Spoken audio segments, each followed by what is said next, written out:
Happy Thursday. We are live. Woo, woo, woo.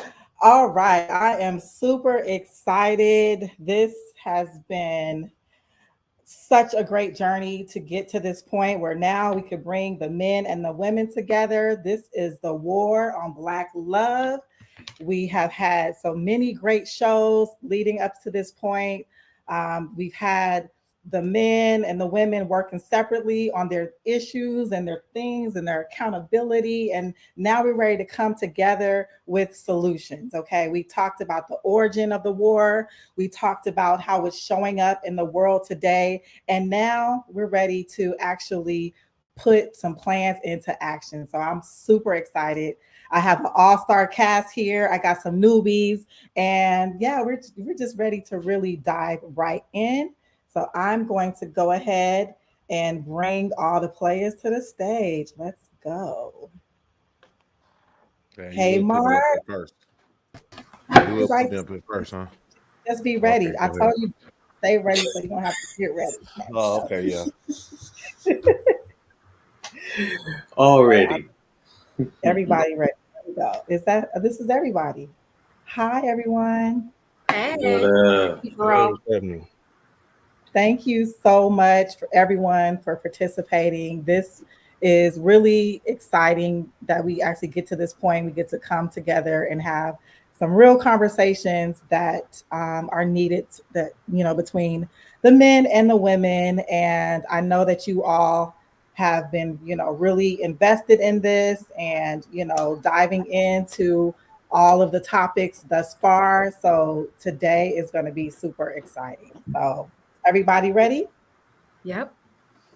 Okay, so just a little icebreaker, just while we're waiting on people to join, I want each one of you, we're going to go around and, of course, talk about your platforms, give your some information on how people can find you. But I want to start by each person, as you give your introduction, I want you to give me one word that describes how you're showing up today. And I want you to give me on a scale of 1 to 10 how you're feeling, kind of a little mental health check. Okay. All right. So I'm going to start. All right. So my name is LaDonna. I'm the founder of Smart Love Inc. I am showing up here today feeling excited. On a scale of 1 to 10, I would say I'm about a 7. And I'm going to pass it over to Fatima. Okay, so hi, my name is Faatima, either is fine. Um, I am showing up feeling um super interested, just interested. I'm just very interested. In the conversation that we're gonna have, I look forward to it. Um, on a scale from 1 to 10, I am feeling like probably a 10. Like I feel super chill, super calm. I'm in my zen today. Hence the hoodie and the hat. Like I'm just chilling and it feels good. I love I that. promise you I'm not on nothing. I didn't smoke nothing. I promise you. Just Okay. natural high. I love it. I love it on 10. All right. Damon. Hey, good evening, everybody. Damon Phillips, the Audacity Coach. My podcast is a Thing About Us podcast. We are rebranding, so you'll be seeing some new stuff coming out real soon. It's real talk, real people having real conversations about real relationships. I'm showing up today with gratitude. I'm gracious that, and I'm happy that we're here together, and hopefully we'll find some solutions. On a scale of 1 to 10, uh, my number is rising. My day started out probably around a 3, and so it's slowly rising as we go. So I'm probably about a cool 6 spot right now. Okay. I'm glad it's rising. You got to talk about that 3. You okay, brother? Hey, You you know, There you it's we a, go. it's a, got to check Hey, on our hey. friends. here we go. Here we go. That's what the No, private chat. That's what the private chat is for. Yeah, yeah. No, we gotta check on the strong folks. That's the whole point of this. Okay. Thank you, Damon. Appreciate it. Thank you for showing up, and I'm glad everything is rising. All right, Nikita. Welcome. Hey sis. everybody, how y'all doing? What up, I'm Nick? Nikita Nikol. My podcast is The Mental Health, The New Wealth. I'm excited. I've been watching since the beginning of this series. And now I watch like an episode every day, just get a little in. So I'm excited, and I'm excited to be, on just the recap of solutions. And how am I feeling? I'm showing up doing the work. I'm ready to put the work in. And I feel a 9. I'm feeling a 9, a smooth 9. That's awesome. All right. Thank you. I'm so excited to have you here, Nikita. Yeah, my Bay Area friend. Like, oh, we got that connection. Oh, yes. Bay Area's in the house. Sorry, I digress. All right, Mark. What's happening? So it's Mark with Date Night Online. I'm currently, you can find me on YouTube, you can find me on Facebook, Instagram, Date Night Online. We're about 1 year in to this thing. Great things coming up. I'm feeling great, feeling good. How are you? Okay. I am currently a 8.5. How can I be a 9.5? Because I need to get me something to eat. So guess what I'm about to do real quick? I'm gonna put me on a quick pause. You get to him, and I'll be right back. Let me grab me something to eat. You cannot leave in the middle of the show. He ain't dedicated like David. David wait till the end of the conversation. David be have stuff on the crock pot. Right. He put his pot roast in a crock pot, and then he go to 2 hours. And then be like, Hey man, I've been moving, man. I've been trying to get some good information out to people, man. This is a 24-hour day job. That's why, look, check this out. Anybody in that chat or anybody watching that, please do us a favor and like it, comment, share it, right? Man, Sure. get it out there. Subscribe. Do all that. But subscribe. Let's get folks in here. Yes, right. Let's go. No. Oh my God, look at that banner. I'm just so amazed. I don't even know. Like, I'm so new to this. I'm like, what the hell? Don't play with me. That banner is crazy.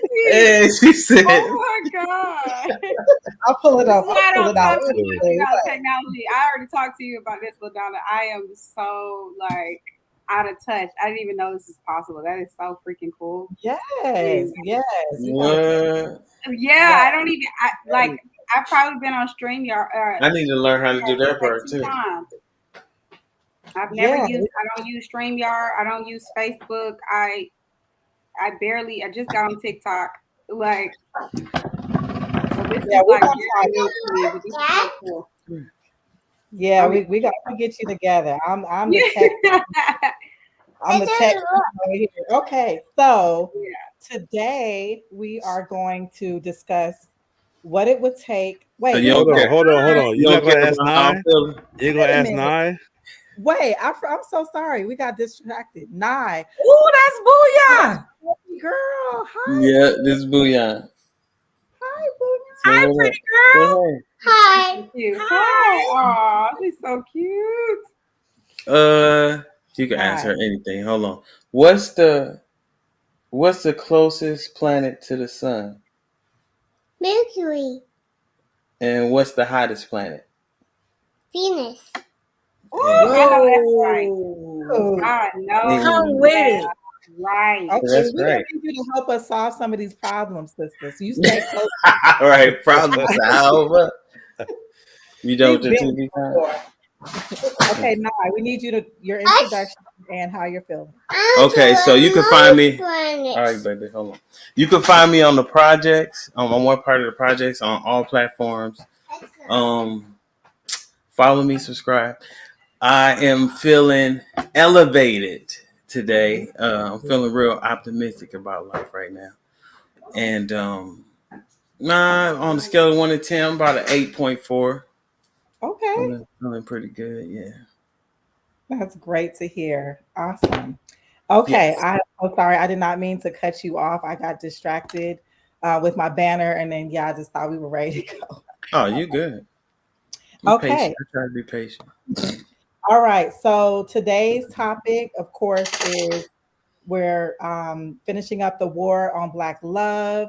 We're building bridges, not walls. And we're trying to figure out how we can come together with solutions to help bring the Black family back together. Okay. Today, we're going to discuss what it's going to take to actually bridge that gap. We're going to discuss things that will help us to improve our relationships. Each one of us, the man and the woman, we need to come together to rebuild the Black family as a unit. So today we're going to focus on the solutions that will improve communication, education on the science of mating and dating, discuss what solutions around healing and uplifting each other and coming together to build that unity and get rid of the strife between us. So, everyone good with the goals and objectives of this conversation? Yes. Yes. Awesome. I Awesome. love it. Awesome. Okay, so I forgot to tell you all to bring a piece of paper and a pen. So just you can actually take a mental note of this question, or you could use your phone and add some notes in your phone. But I want you to jot down three problems and solutions to the war on Black love. And like, I mean, don't write a dissertation, just like, a couple notes for yourself so that you can actually articulate it when it's time to share. So go ahead and take a second and think about three problems that we've uncovered either within this series or that you just see in your everyday life or that you've experienced when it comes to um, the war on Black love, the separation between the man and the woman. And don't just think about the problem, but an alternative solution to that problem. Okay. I'm going to start while you all kind of think through that. And you, like I said, you can take a mental note, you can write it down. And actually, I want everyone in the chat to participate with us as well. So go ahead, and if you're in the chat, you can actually put yours in the chat. I mean, and my panel members, if you want to put yours in the chat as well, that's fine. But we're going to, of course, talk through them. Um, so that's what we're going to do. We're going to think about three problems that we've identified and solutions. So I'll start. One problem that I definitely see, just not even just based on like my own experiences, but like that I've actually learned through these conversations that we've had. Like I see that there's a lot of what word I want to use.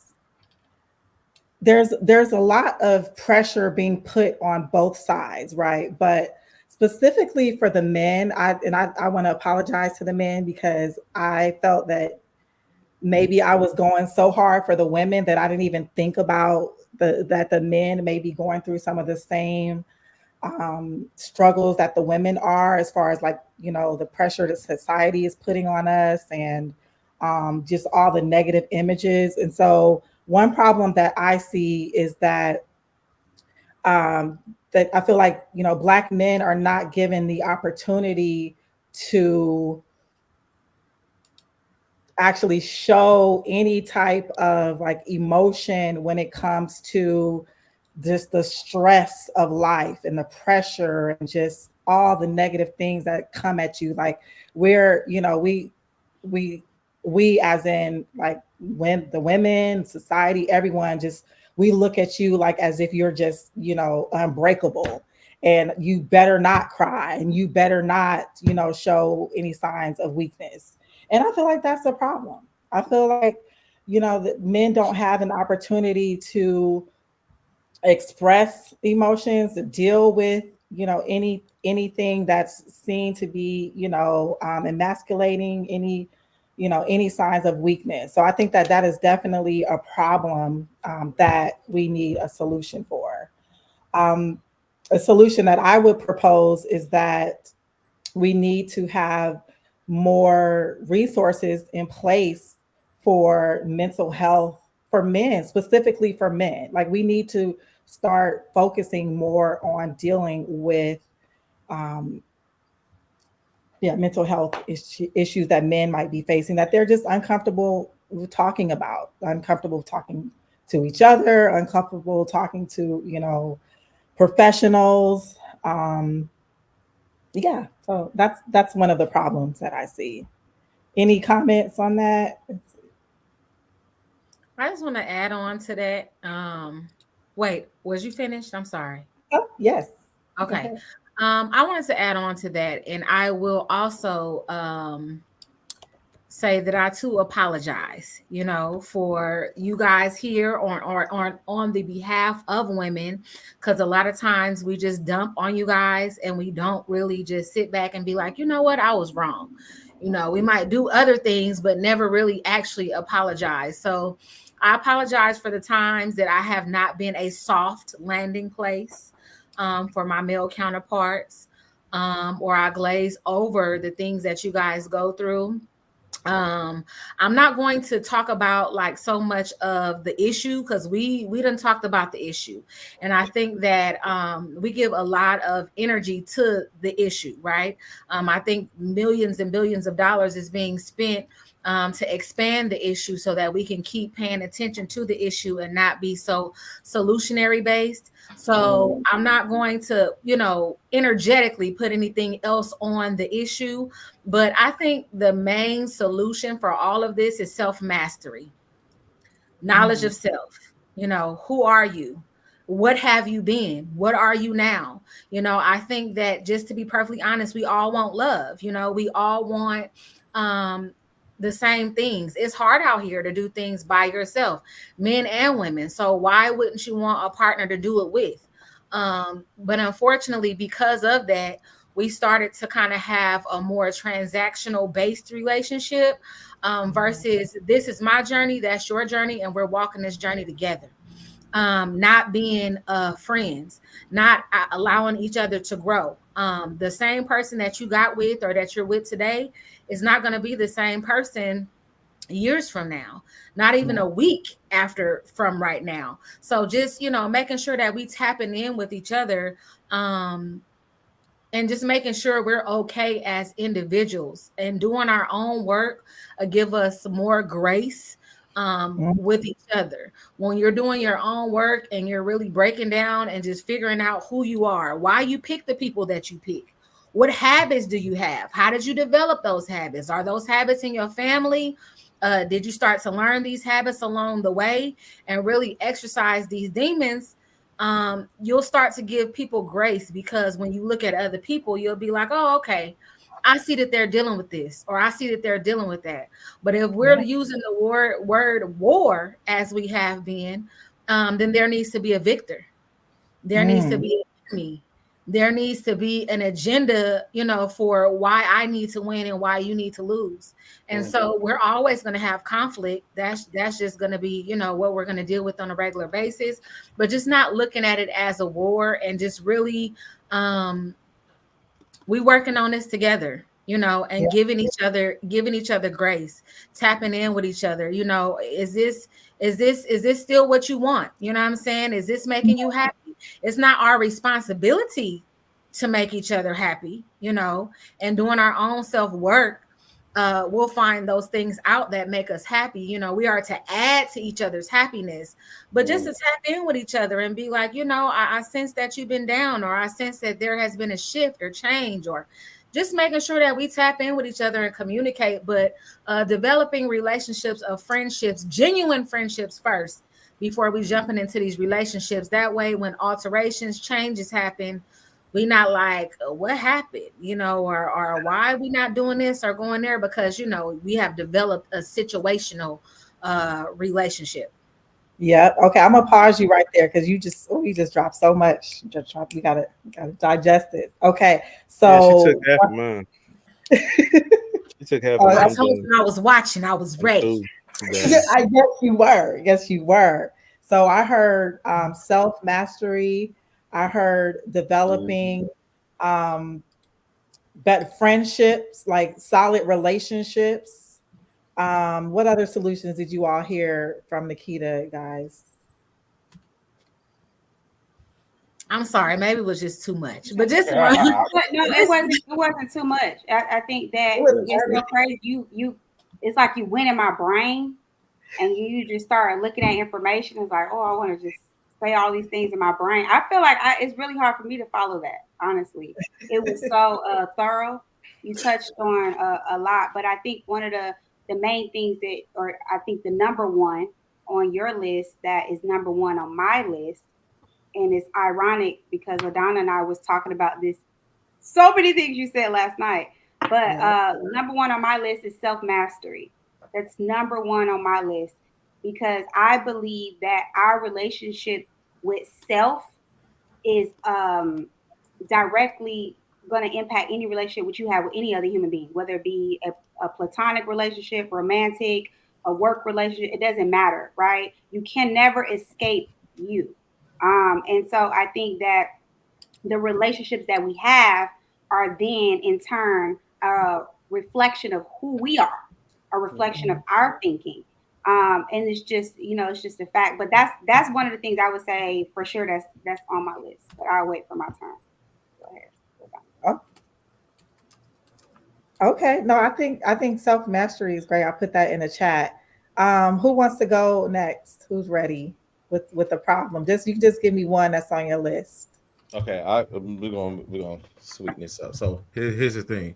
I'll say this: one of the issues that I think that we as men have been dealing with, that we have to allow women to understand, not an excuse, but understand, is that we do lack certain type of leadership skills to make you guys feel confident in us, right? So I would probably say for me, I have identified that more than anything, because like I always say, women are definitely a reflection of what we bring.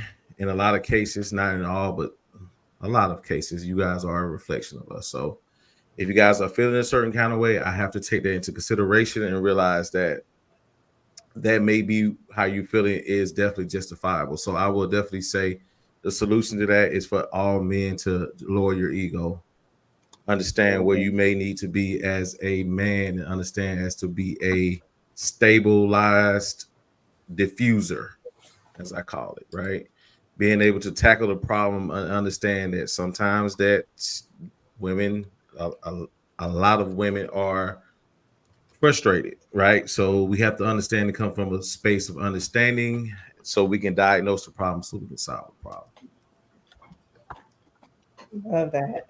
Wait, hallelujah. Mark, I swear to God, this is so weird. I'm not lying. My second, I don't know if y'all can see my phone. My second one says humility. That's right. Really scary. But yeah, there go 1 and 2. We go. I promise. Yeah. That was on point. What do you want to add to that, Faatima? As far as humility, he spoke from the male perspective. Is there anything as women that we need to do to show? I don't really, honestly, for me, I really don't really focus on what women can do. I also focus on me.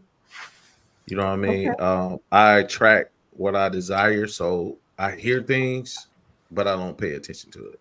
That's just me. What does that mean? What do you mean? I'm sorry. Like, give me an example of what do you mean you don't focus on? I'm sorry. Say it again. I'm sorry. I was asking to give an example of the statement you just made where you don't focus on what the woman. As far as issues and problems and things that women are bringing to the table.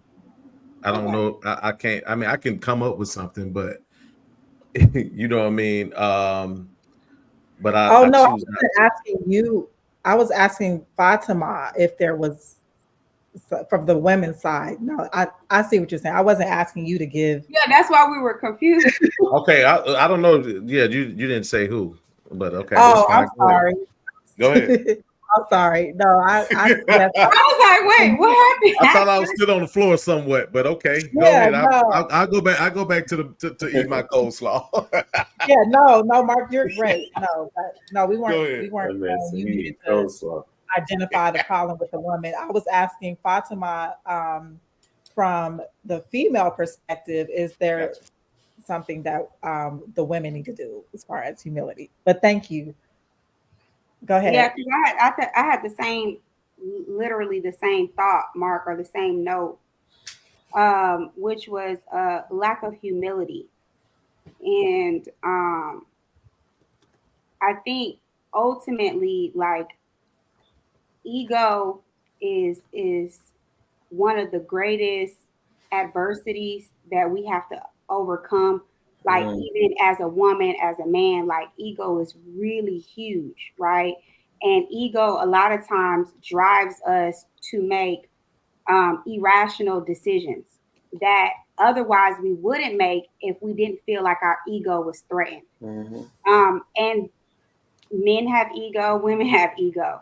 I think sometimes we say pride and ego like they kind of go hand in hand, but pride really is an expression, or a product of ego. So I think that when someone feels like, their intellect is being attacked, their finances, their whatever they pride themselves in, whatever their ego is attached to, whatever fuels that ego, if they feel like the other person is threatening that in some way, whether by being more intellectual, more attention, more money, more status, then now you're kind of feeling like, oh wait, my position is threatened.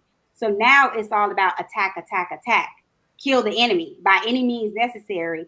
And a lot of times that includes um, lying. You'll sabotage your own character or everything you work for just to Mm, bring the other person down. It gets Mm-hmm. really bad, right? It manifests itself in so many different ways. But the ultimate disease is envy, right? Because mhm. you start to really think that you delude yourself into thinking that you're more deserving, right, of what that person has than they are, right? So essentially, at the root of that is God made a mistake.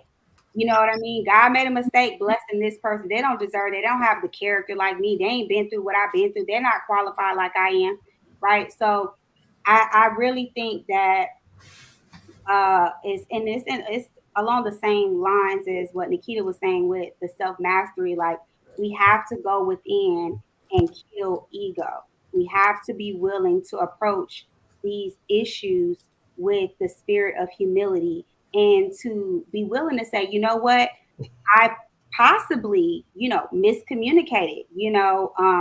I possibly used the wrong tone. Maybe I do stand on this principle and what I believe, but maybe it wasn't at the right time, right? Because truth out of due season can do more harm than good. Maybe my expression, I didn't use the best language that I could have, right? So all these factors matter. And what I learned in my relationship with my husband, that I've applied to my relationships in general, was I could be speaking the truth, right?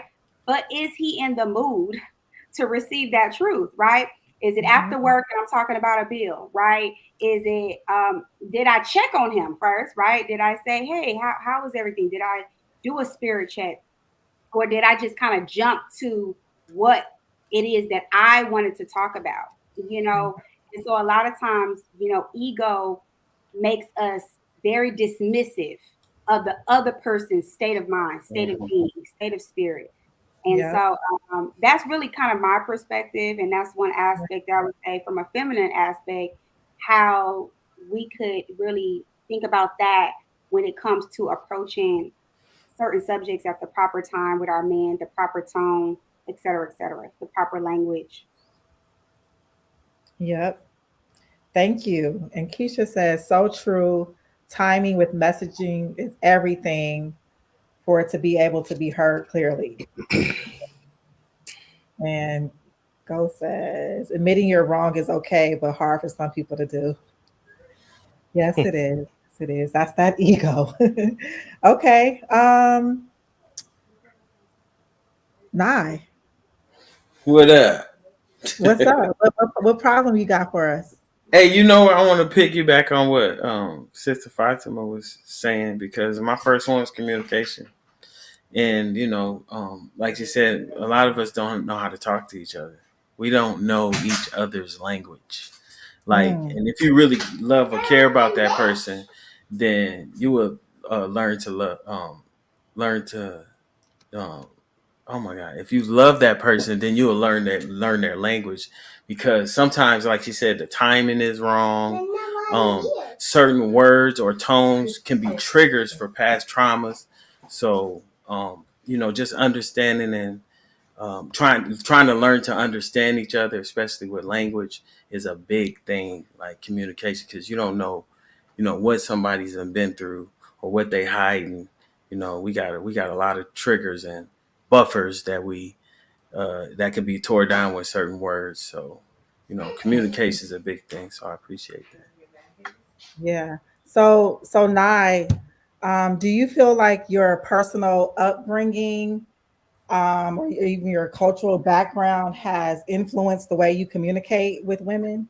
Yes, certain people, they say that certain people who's was raised on survival don't mix with people who was raised on love.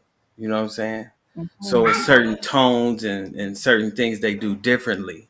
So yes, upbringing is very, very important. They say the first 7 years is you molding your whole entire personality. So, that a lot of times that's where the traumas are when you go back. That's where they start from 1 to 7. Mm, I agree. I agree. Damon, how you doing? Um, I'm good. I'm good. I'm good. One of my issues in the war on Black love are silent or unknown expectations that we Okay. walk in the door with, whether it's a romantic relationship, a friendship, a work relationship. I'm walking in with an expectation that you haven't shared with the person or with the people, and finding yourself frustrated or angry when you don't get what it is you expected.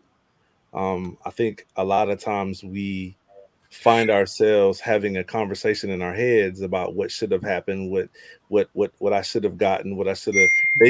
They should just know that what I want or what I need, because they know me, they're around me, and I shouldn't have to tell them Mm-hmm. what I want or need. Mm-hmm. So it's a silent and unknown expectation. And the solution to that for me is, I think two things should happen. One is that we should learn how to ask for what we want and need. Learn how to articulate clearly and honestly what you want and need from your relationships, no matter what they are: family, friends, romantic. Learning how to communicate clearly and honestly what you need. And a part of that is, as a task, we should become the best or the greatest communicator possible. Each one of us should work on being the best communicator possible. And then that way, it it helps the person on the other side not only hear what you're saying, but feel what you're saying too, because you've taken the time to really master the ability to share what it is that I want or I expect or that I need. And so I think these silent expectations have damaged a lot of relationships, because one person feels like you should know this stuff already because you've been with me for X amount of days, months, or years. The other person is like, I have no idea what you're talking about because you have not told me these things. And so now they're at war with each other, because it's like, well, you don't know me, and well, I do know you, but you didn't say this. And this is back and forth, when the truth is, if we could just master the ability to articulate honestly and clearly what I want and need, and Yeah. also what I don't want and what I don't need, then the person has a chance. They have a shot at actually meeting you where you are. Like, they have a shot of giving you what it is you desire, because they're clear on what that is. And so, under that mastery of your communication being, is also that self mastery that Nikita talked about before. Is just, how well do you know yourself? Like, how honest are you with yourself? Like, if you know that you have a temper and you pop off on at any little thing, communicate that clearly to a person so they understand who you are and Let what me know and you're what. crazy. Yeah, like let them know. Nye said, a person who grew up under survival versus love, we learn how to talk, love, and communicate at home. We all learn it at the house. So when we get with somebody else and their house was different from our house, we both look at each other strange. Like, oh, in my house, we all yell and cuss each other out, and you're like, well, in my house, that's a fight. That's a problem, right? So it's really about, if you take the time to become the best communicator possible. And when I say possible, that means that a lot of things are possible. So you need to be working on that communication always. And then, can you articulate clearly and honestly what you want and don't want, and what you need and don't need in your relationships? So that's my one thing. Okay, so I have a follow-up question to that. So what are steps that we can take to enhance our communication, to help, build those healthier interactions? Are you asking me or asking everybody? Yeah. Well, you, but everybody. I was asking you specifically, but yeah, anyone could jump in. Go ahead, Mark. Go ahead. No. I just want to just kind of piggyback on and leading up to this question. One of the things you said that about expectations is almost similar to, just kind of make it even more clear, even to what you just said. It's almost similar to like you get frustrated with your kids because you think they have dirty dishes in the sink. They haven't had enough practice, right?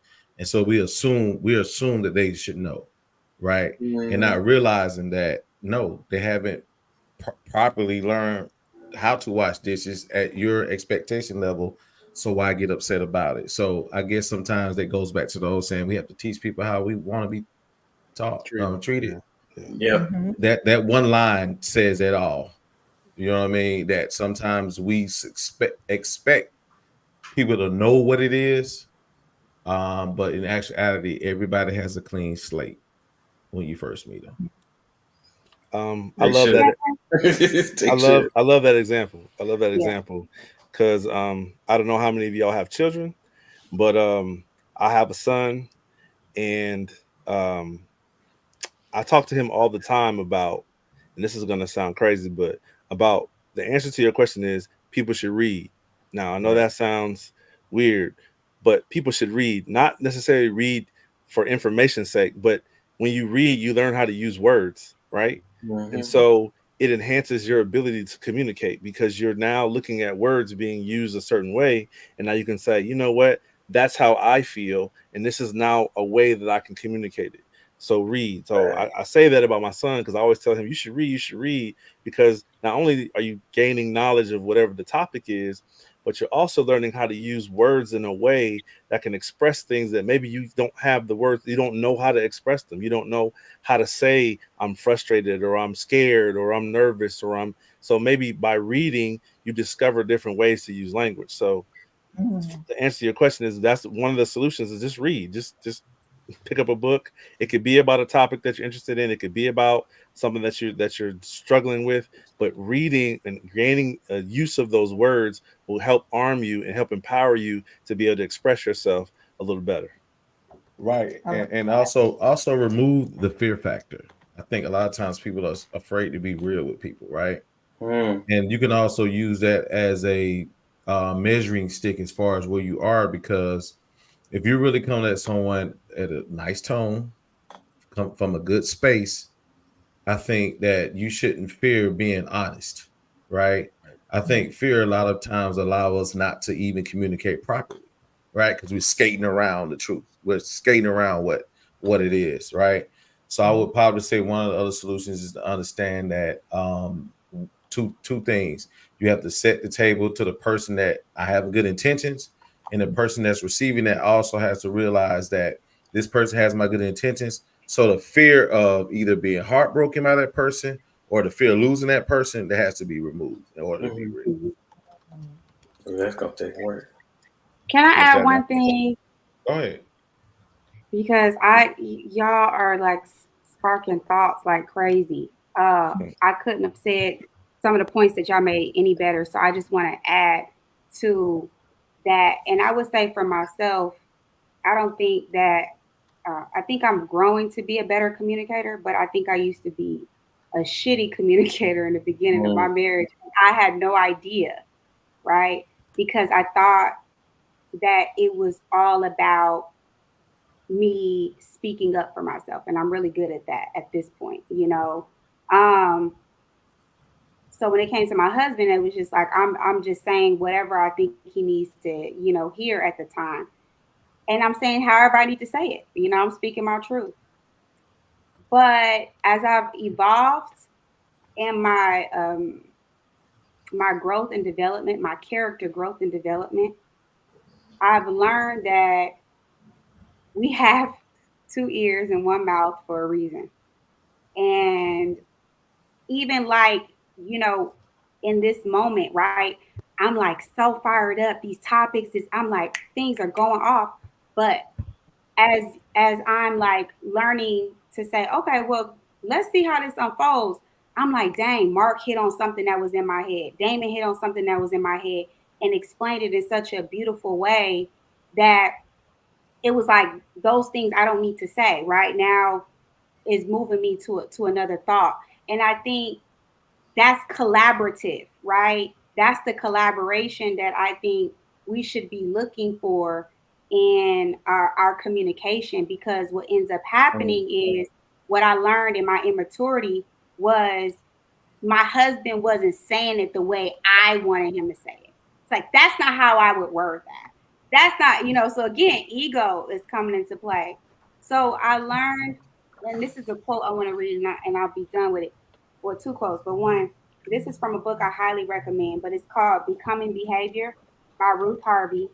And the quote is, the real art of conversation is not only to say the right thing in the right place, but also to leave unsaid the wrong thing at the tempting moment.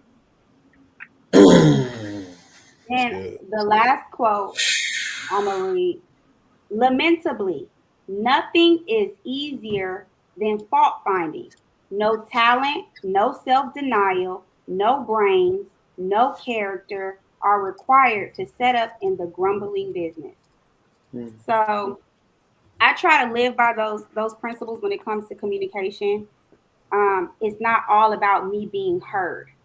Sometimes I'll get relief. Sometimes I'll get satisfied, and I'm learning more and more just by being a more disciplined listener, you know, a more active listener. And I find that to be more rewarding when it comes to trying to get through to my husband than me trying to interject, chime in, whatever. You know, it's just sometimes people just want to be heard. And if you're humble and you work on that character building, then you have no problem doing that. Yeah, you definitely have to judge intent, right? And judge intent. We should never get offended by someone by trying to show areas of improvement, especially in dating and or relationships and in marriage, right? We have to judge intent. And if you don't trust that person, then that's a whole nother problem. Right. Just being honest. And two, to piggyback and join what both of you guys said too, like with the ego and the articulation. Sometimes people don't have the skill, you know, whether Right. they reading or not. They just don't have the skill. So no, I'm just saying. So just Right. to say, you know what? Give me a moment. You know what I mean? I'm processing what you said. Give me a moment, or I don't know how I feel about that. You know what I'm saying? Give me a second to think about that. And then also too, just having like a healthy level of detachment. Um, Sometimes we're so wrapped up in the relationship or the thing that we want that we are so like, you got to give me an answer now. You got to say something now. You got to Mm-hmm. like give it, you know what I'm saying? Let it breathe, you know, like when you're on the beat, let it breathe a little bit, like give it some time so that the other person can really form their thoughts and not just blurt out or say something that really wasn't on their mind Yes. to say, or really wasn't, but you needed an answer right now. Like if I ask you to give me some time, you won't even allow me to address it maybe the next day. You know what I mean? Just something that simple can mean so much in people, you know, communicating, just having, you know, a good level of detachment, you know, but you're not going to have that level of detachment if you are communicating at a deficit. if you are in a relationship at a deficit. It's like you need the person to do a certain thing for you in order for you to be okay with said thing. So I think that if you're doing the work and you're making sure that you are coming to the stage whole, then when you having communications, and somebody is saying, I don't have the words for that now, or they weren't raised to articulate in that way. A lot of people have anger, almost like because you can't express a certain thing. It's like, I love you, girl. It's like, bro, like, everything is anger, They were roughing that's with what it. you have seen, so just really just having a healthy level of detachment, not being nonchalant, but just kind of backing up away from the result of the thing. And then just too, like joining the humility or the ego with the articulation and just saying, I don't have an answer for that right now. I don't know. I need some Right. space. Give me a moment. I don't know. It's a really good answer. Right. But you know what though? I was thinking about like, so some of these things that I think you said something in the beginning that kind of rung out to me. And none of these things, these are great points. These are great tips. These are great pathways to where we should get to in as far as communication. But one of the things that we have to definitely address, right, to address personal, this is a personal thing, is the self-reflection, right? We have to get to a point in our lives at this grown stage in our lives that if certain things aren't working, we definitely have to look and do a self-evaluation on ourselves first, right? Before we can even move to the communication aspect, to any of that, right? I think that it's very important for everyone to look in the mirror and to reflect where they are in their own personal life, married life, dating life. And if you're not where you want to be, let's look at yourself first, because none of this stuff is not going to work unless you have self accountability. None of it. Absolutely. And I just want to say one thing, because I think we can move on to, because I think we kind of touched on it a little bit in the beginning, the self mastery. I think that goes back, to the self reflection. So I definitely want us to dive into that the same way we kind of did with the communication. I just wanted to add one point that something that I kind of learned in my corporate experience, like in leadership, it's very important to create an environment that feels safe, where everyone feels like they can communicate how they truly feel. So it's like creating that psychologically safe environment.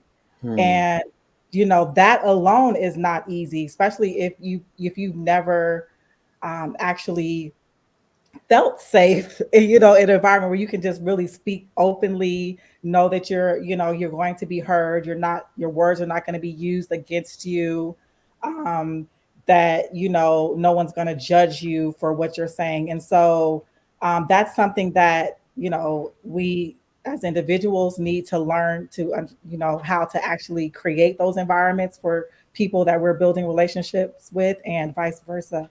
So I think that we had like maybe an 8 week training on psychological safety at one of my companies. So it's there's a lot to it. And I know that there's a lot of resources out there. I'll say, read. But that, yeah, creating that psychologically safe environment is important for communication. So moving on to oh wait, hold on. Keisha said something. The key, I was in a relationship when I didn't feel safe, and I had such anxiety having conversations that need to happen, and that wasn't healthy at all. Absolutely. That's where intent comes from. That's Never why I say you have again. to judge in content, because even with the person that is receiving the information has to understand the intent of the person that's delivering it. Right. It goes back to that.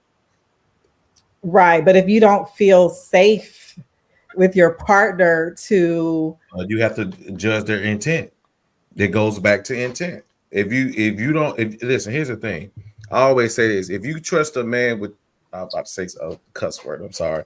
If you trust a man was in between your legs, also do some type of assessment on if they're trying to assist you with some what's their intent? Are they there to bash you? Or you should know your partner by at this point, right? I would think, right? We ignore the warning signs. That's the problem. Right, We ignore them early warning signs. Like, right. Just this intent. motherfucker might be psycho.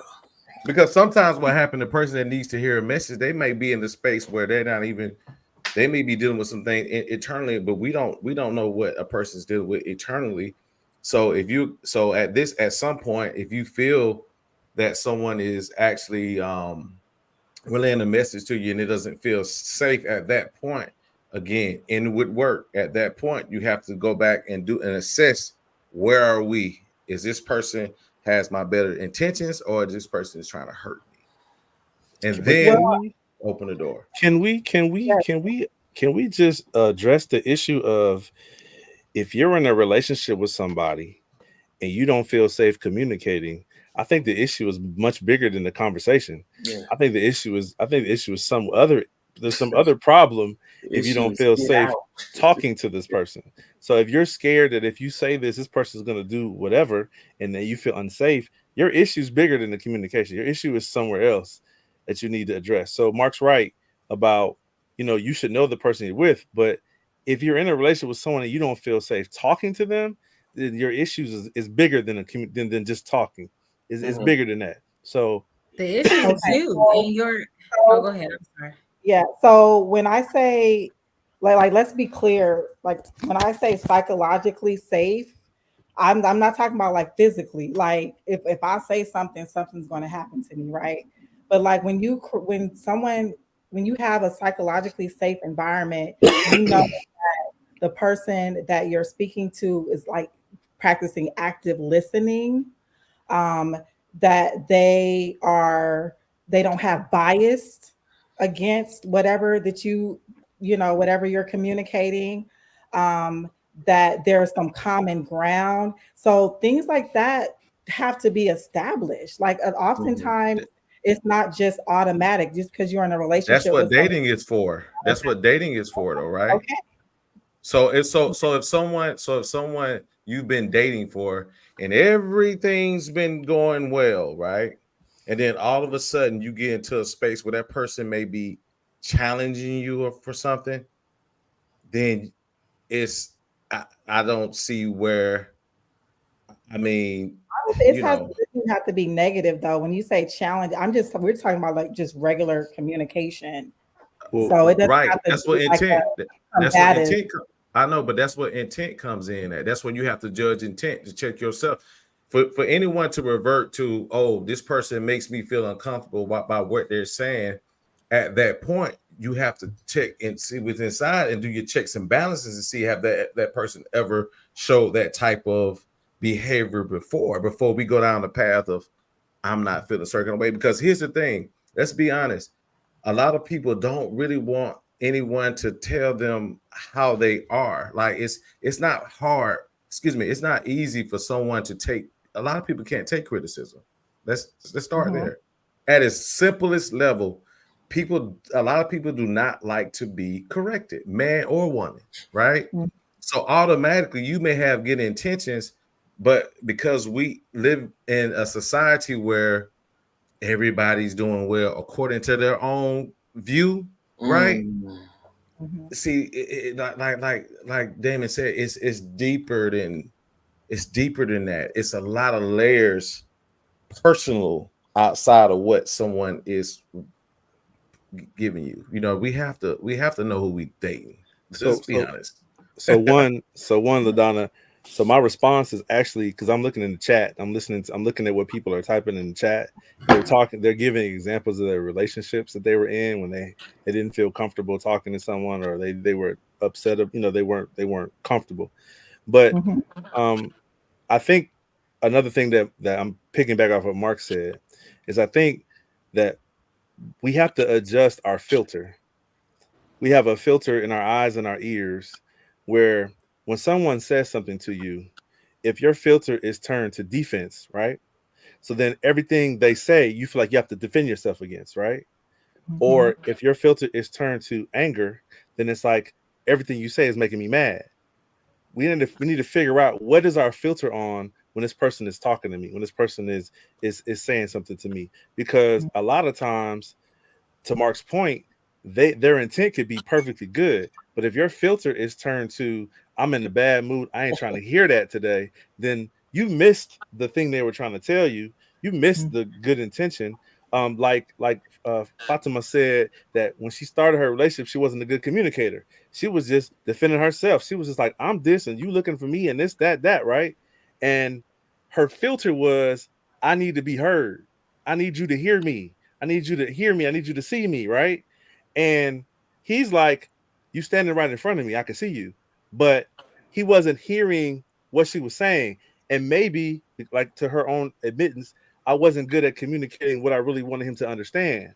I was just, hey, see me, hear me. So I think the filter that we have, we all listen and hear, especially when Mark talks about criticism, when somebody gives you some feedback, and if your filter is turned to the wrong thing, now you're like, oh, you tripping, you talking to me crazy, you don't like me, you don't. So we need to think about how we're receiving this information from folks, because sometimes we're taking it in and that's not the intent at all. The intent is for is to improve you or to show you, hey, look, this is how you're showing up. So I think Mark said something earlier that about looking in the mirror. Do we show up the way we think we show up? Like, do we really come across the way we think we come across? Because some of us think that we're clear and we're honest and but the truth is, no, that's not what the person is receiving at all. Not at all. So are we really showing up the way we think we show up? And I think, you know what, Damon, I think you added I'm sorry. Was you talking, Nikita? No, go ahead. No, you go ahead. I was just going to piggyback on what Mark was saying too. I'm glad he brought into the society, because society and social media and these things will have you believe that solitude and getting yourself together and waiting until you're ready to be in a relationship. You just want some company for real. You're not ready to be in a relationship.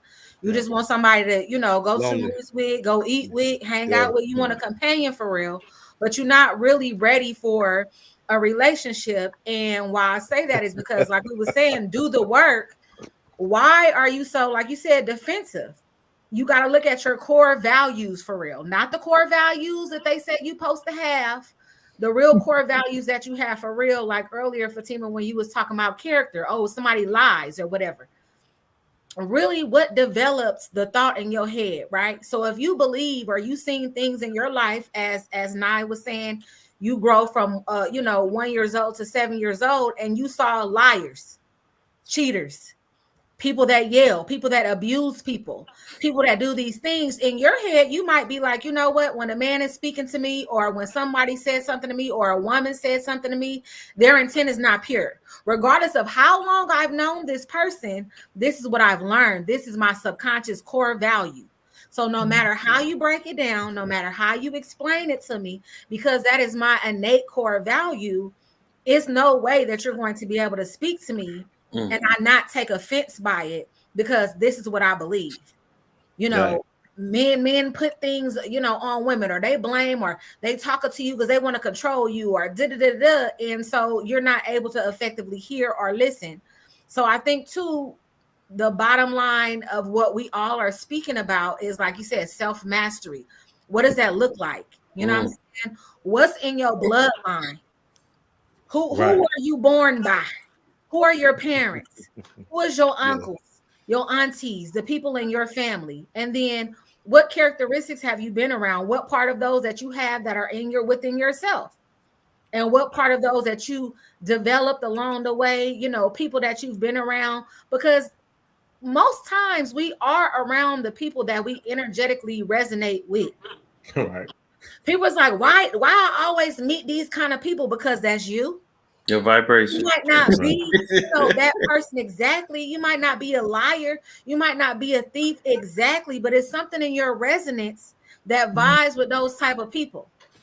Like, it's so funny. Like, you wonder, like, why certain men or why certain women step to me? Why they had a confidence? Now, some people do have confidence. They don't care who they step to. They just gonna give it a shot, But most times, people could look at a person and know who they could say something to, who I could Yeah. disrespect. You could be with somebody and you like, he ain't never put his hands on me because he knew he could not do that. Mm-hmm. But with somebody We else, got brothers.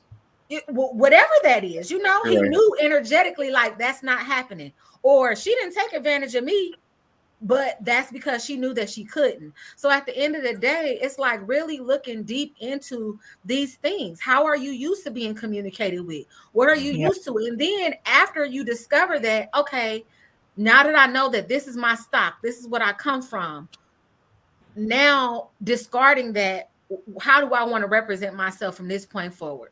And you know what? And one of the things psychological, when we say it's from a psychological safe, let's put it like this.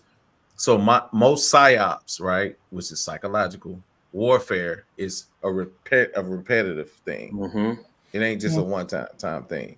Someone Right. has shown they have psychologically put you in a space over a certain amount of time. Paying that money. First time, you may want to think about it. The second time, somebody keep psychologically like making you gaslighting or whatever they are, then you may be on to something. I can definitely say that. Yeah. I want to add something real quick, and I think everybody's bringing up amazing point. I think what keeps coming to my mind is What's on your the mind? scripture that She gonna tell the you. perfect cue. Oh my God. He gonna tell you. Right. The scripture keeps coming to my mind. You know a tree by the fruit it bears, and you know a man by his works. You know, then the other scripture that comes to my mind is, as a man thinketh, so is he. I think we're really, really phenomenal at talking. You know, it's a whole lot of talking, you know. And I was sharing this with LaDonna in a private conversation. I said, you know, it's so interesting why you rarely see like married people giving dating advice publicly on podcasts or whatever. Right. It's very far few in between. There are some. There's a few out there. It's really kind of like I was telling her, and I'm being completely transparent. It's kind of frustrating to hear the fighting. It's like, what? First of all, you want to be a doctor, you want to be a lawyer, you got your MBA, you did this, you did that, you had children, you done survived this, you done survived that, you done fought all your life. You know what I'm saying? For what you wanted to do, who you wanted to be, whatever of value that you saw in your mind. This is what I want to accomplish. This is what I want to have. Many of you, even now, you're making a sacrifice to be on this call. You have families. You had this dream to have this podcast, do this, do that. You fought and overcame trials and obstacles. Anything in your path, you overcame it to reach that goal. At a certain point, none of us, the Bible said we were born complete yet incomplete. What does that mean? The devil is in all of us. You get what I'm saying? None of us are void of a devil. Telling the truth is a natural, but telling the lie is natural. I swear to God, I didn't teach my son how to lie. But when he ate them cookies he wasn't supposed to eat, and I said, "Did you eat them cookies?" He said, "Nope." That was the devil. Never. Never. But it's the devil. You know what I'm saying? The devil is That a was liar. survival. None of us on this call, none of us, period, have ever met anybody who ain't never told a lie in their life. And even to this day, we have lies in degrees. You know, you got little white lies, and you got the little white lies is okay, but you don't lie about the big stuff. Guess what? A lie is a lie. A lie is a lie. And the omission of information. That's a lie. Yeah. Damn, my mama lied to me. My mama lied to me. I'm gonna call her tomorrow. We deceive ourselves to justify our actions, but then hold whoever it is to the fucking fire. Excuse my language. Like literally, like burn them alive and hang them. But then when it comes to us, that wasn't that big of a deal in comparison to what you did. A lie is a lie. Well, I did cheat with a married man, but you sleeping around, you don't know who married or not. You ain't asking. You get what I'm saying? So it's like at the end of the day, a sin is a sin, a demon is a demon. Your demon might not be my demon, but we have them. At the end of the day, we have to find somebody whose demon we can exorcise, because God really has the power to cast out demons. And if we want to be his vessels, we have to be willing to do the Lord's work in our relationships. All of us got demons. It's no escaping, it's no avoiding it. We think, have you ever seen anybody perform an exorcism on themselves? No. You need the help of a priest, the good Lord, some oil, water, straps, all kind of stuff. No. You know, you need assistance. You know what I'm saying? So it's like, let's be honest. That's where that humility and that grace Nikita was talking about comes in. Let's be honest and let's approach relationships from the perspective that I have a demon. Whoever I'm gonna get with is gonna have a demon. But am I equipped? Am I skilled enough? And that's what that self-mastery, because you're studying yourself. So you know what you're capable of and you know what you're not. You know what demons you can deal with, some you can't. But when you don't study yourself, you don't know that information. Right? So then these demons take you out, you know, and that is something that I learned in my marriage. My husband and I got married, we both Muslim. First couple of weeks, he said, hell no, I thought I was marrying a Muslim. I said, hell no, I didn't know I married a nigga. Like, you know, literally, this is what was going on, right? 14 years later, you know, 14 years later, it's like I have right hand of God, strike me down if I'm lying. I have watched my husband, like Nikita said, evolve and transform into this man of God that I respect, that I want to submit to, that I want to talk. It wasn't always like that, right? But it took Fatima, a lot of people inside of self. Fatima, can you do me a favor? Can you exercise the demon on your camera and turn it sideways for us? How? Oh, I'm sorry. You know, you got a pet peeve with that. Okay. Yeah, we want to see all. That's perfect. Right. Because you dropping some jewels, but we need to see that face. She turned to the side and the sound went crazy. There you go. That's it. It's not working? Yeah. Perfect. Okay. Perfect. Sorry, y'all. No, it's anyway, that was a sign for God to wrap it up. So I'm good. That's really my point. Move your hand. You know, I feel like we could talk. Can you hear me? Your hand. Yes, your hand. Can you hear me? Your hand is over. Your hand's on the screen. Oh, God. Okay, wait. Somebody exercise. Your hand is over the camera. Not that hand, the other hand. That hand. There you go. Okay, God. I got you. Thank you. Sorry. Exercise the hand demon. The hand demon. Let him go.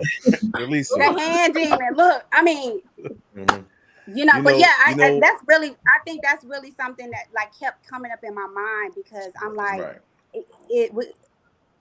healing is a journey. You know what I'm saying? It's never, it's never ending. It's never gonna stop. You just gotta find that person that you want to take that journey with, and that's the bottom line.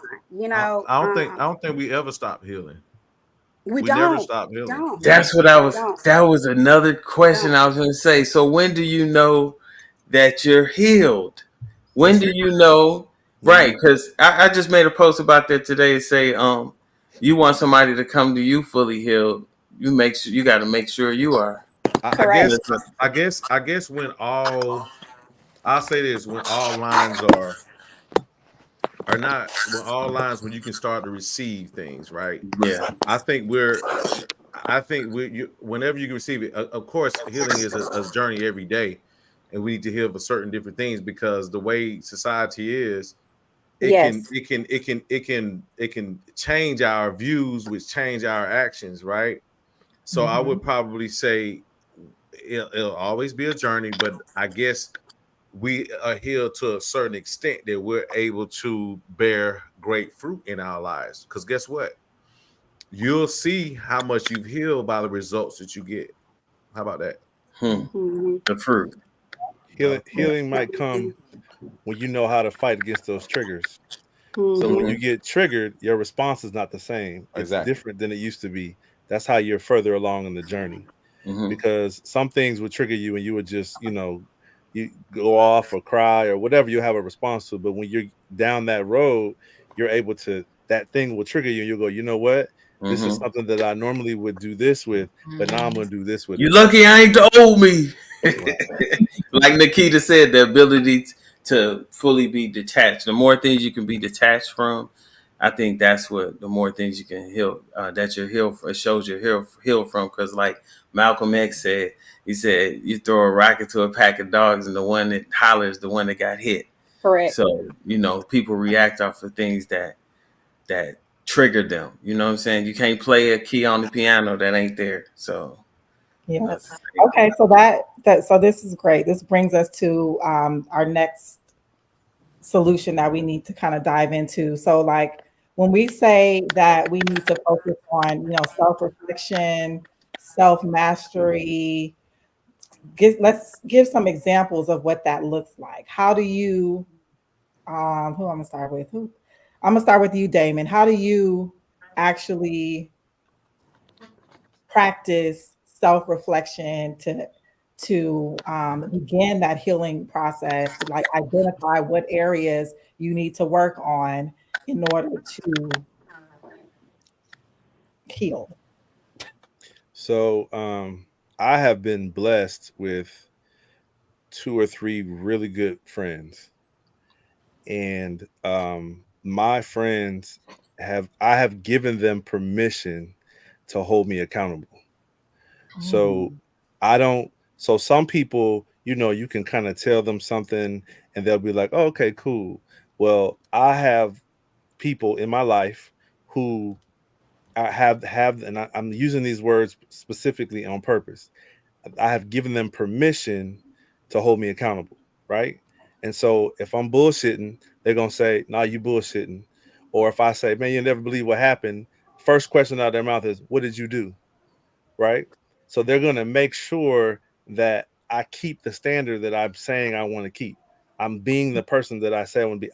That I'm showing up the way I think I'm showing up. They're making sure of that, because if you ask yourself, your answer is always going to be yes. If you ask somebody who you trust, to Mark's point, their intention, to make sure that their intentions are good, they have the right to tell me, "Hey, you're not doing the thing you said you're going to do, and so you need to straighten up. You need to get it together." Or they're going to say, "You're right. You are right in the way you responded to it. You are right about that situation, and it wasn't you. It was this." But I've been blessed to have people in my life to hold me accountable, and I mean like on any and everything, personal, professional, romantic. They hold me accountable. They say you want to show up like this, then you have to hold the line. And if you don't hold the line, we're gonna call you on it, and we're gonna tell you about yourself. Okay, so that's how I've been able to do it. Is because I was again blessed to have some close people in my life that they have the right, they have permission, they can cuss me out, they can they Mm-hmm. can do whatever they need to do to keep me straight. And so for me, that's what's helped me in that self mastery part, is just make sure that, hey brother, you said you was gonna do this. I don't see you doing that. What's up? Somebody's mic is, who is that? You not? Clicking. That ain't mine. Oh, No, okay. Okay. I don't hear it anymore. no, I was I'm gonna sorry. answer that question. Oh, maybe it was mine then. He trying to hurry up and get his out for I somebody got else all say Yeah, the it. text with my Hey, hand. I've been chilling. not trying to Behind hurry the up and back. get his out for somebody else say it. He trying to hurry I'm up and about get to it out go to for somebody sleep. else say it. Go. Go ahead, Nye. I ain't think no. I don't know if nobody gonna say this one. I don't know. But what I do is I go back to childhood. Like I become the observer. Like I don't. I try not to act or react. Now this is me. This is practice. This is still in practice now. But I try to observe, and I ask myself many questions. Like, what's making me feel like? Why am I feeling like this?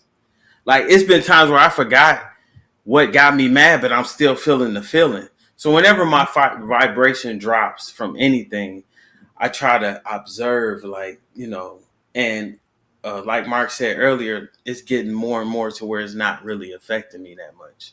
You know what I'm Mm. saying? So I just try to I become the observer more so I don't react. Like I was reading this post, there was like some girl said, if you saw your sister's husband in the restaurant with another woman sitting down eating food, what you gonna do? And I'm reading the comments, and they say I'm walking up, I'm sitting at the table, I'm eating some fries. I'm like, all this reacting. I put on the post, I was like, I'm gonna ask I'm gonna call my brother and ask some questions. Did you break up recently? You know, before I react and do something crazy, but you know, most people are predisposed to reacting. So, you know, I try to observe, you know, the situation before, you know, I act on it. Now, you know what I'm observing? What's up? Your mic is really loud. It is. Yes. No, I mean it's very clear. I like. Wow. She said it's Yeah. very clear. Does that mean it's loud? All right. Is it lower now? Is that better? That's Is good. that better? Yes, that's perfect. Okay. Thank you. Well, I'm glad you heard me. They heard you. Thank you. Did anyone have a follow up to what Mike said, or What was another? it? Can you repeat the question again? The question was, when it comes to self reflection, like what are practices that you use in your life to, focus on the things that you need to work on, things like that. Okay. I'll just say this and make it plain and simple. I just really look at what I'm getting back. Period. Like that's first. Before I do anything, right? So the thing for me, the assessment of where I am in my life, right? And then after that, I can definitely add on to what Damon and I basically said as far as what my next step would be. So I really have to judge where I am in my own life. That's where I start. Like it. I don't need. That's his thing. Accountability. Well, accountability, Mark. Listen. If we're Word of the trying, year. if we're The word trying of to the be, year.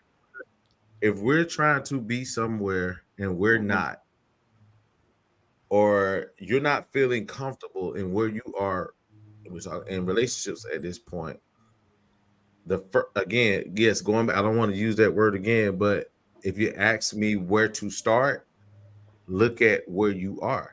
Is that if you're happy with it, continue to build on it, right? But if you're not happy where you are, then you may want to go through the proper steps that have been previously mentioned: seeking counsel, being around personal friends that are positive, right? That's showing positive fruits. And I'm gonna tell you this, and I'm gonna say this, and this is kind of off the subject, but on the subject of, because it's all about self-improvement at the end of the day, right?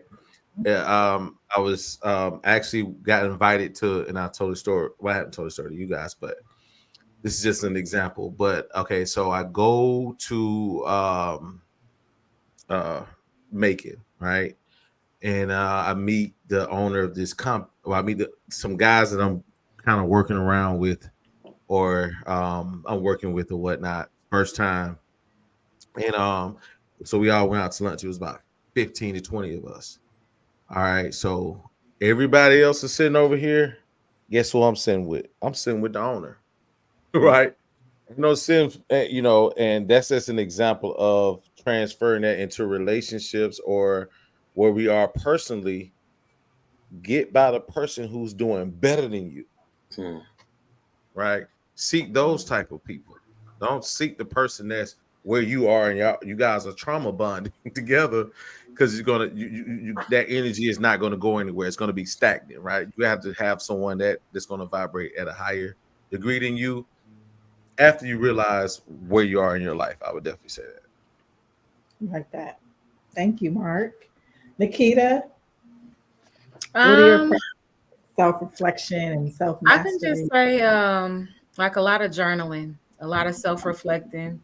When you writing things down, and like Nye said, going back into things, writing things down, different patterns, like Mark said, because the fruit of your life will let you know what lessons you're not learning. A lot of things are patterns over and over, the same situations, same type of people, or opportunities for you to do things better.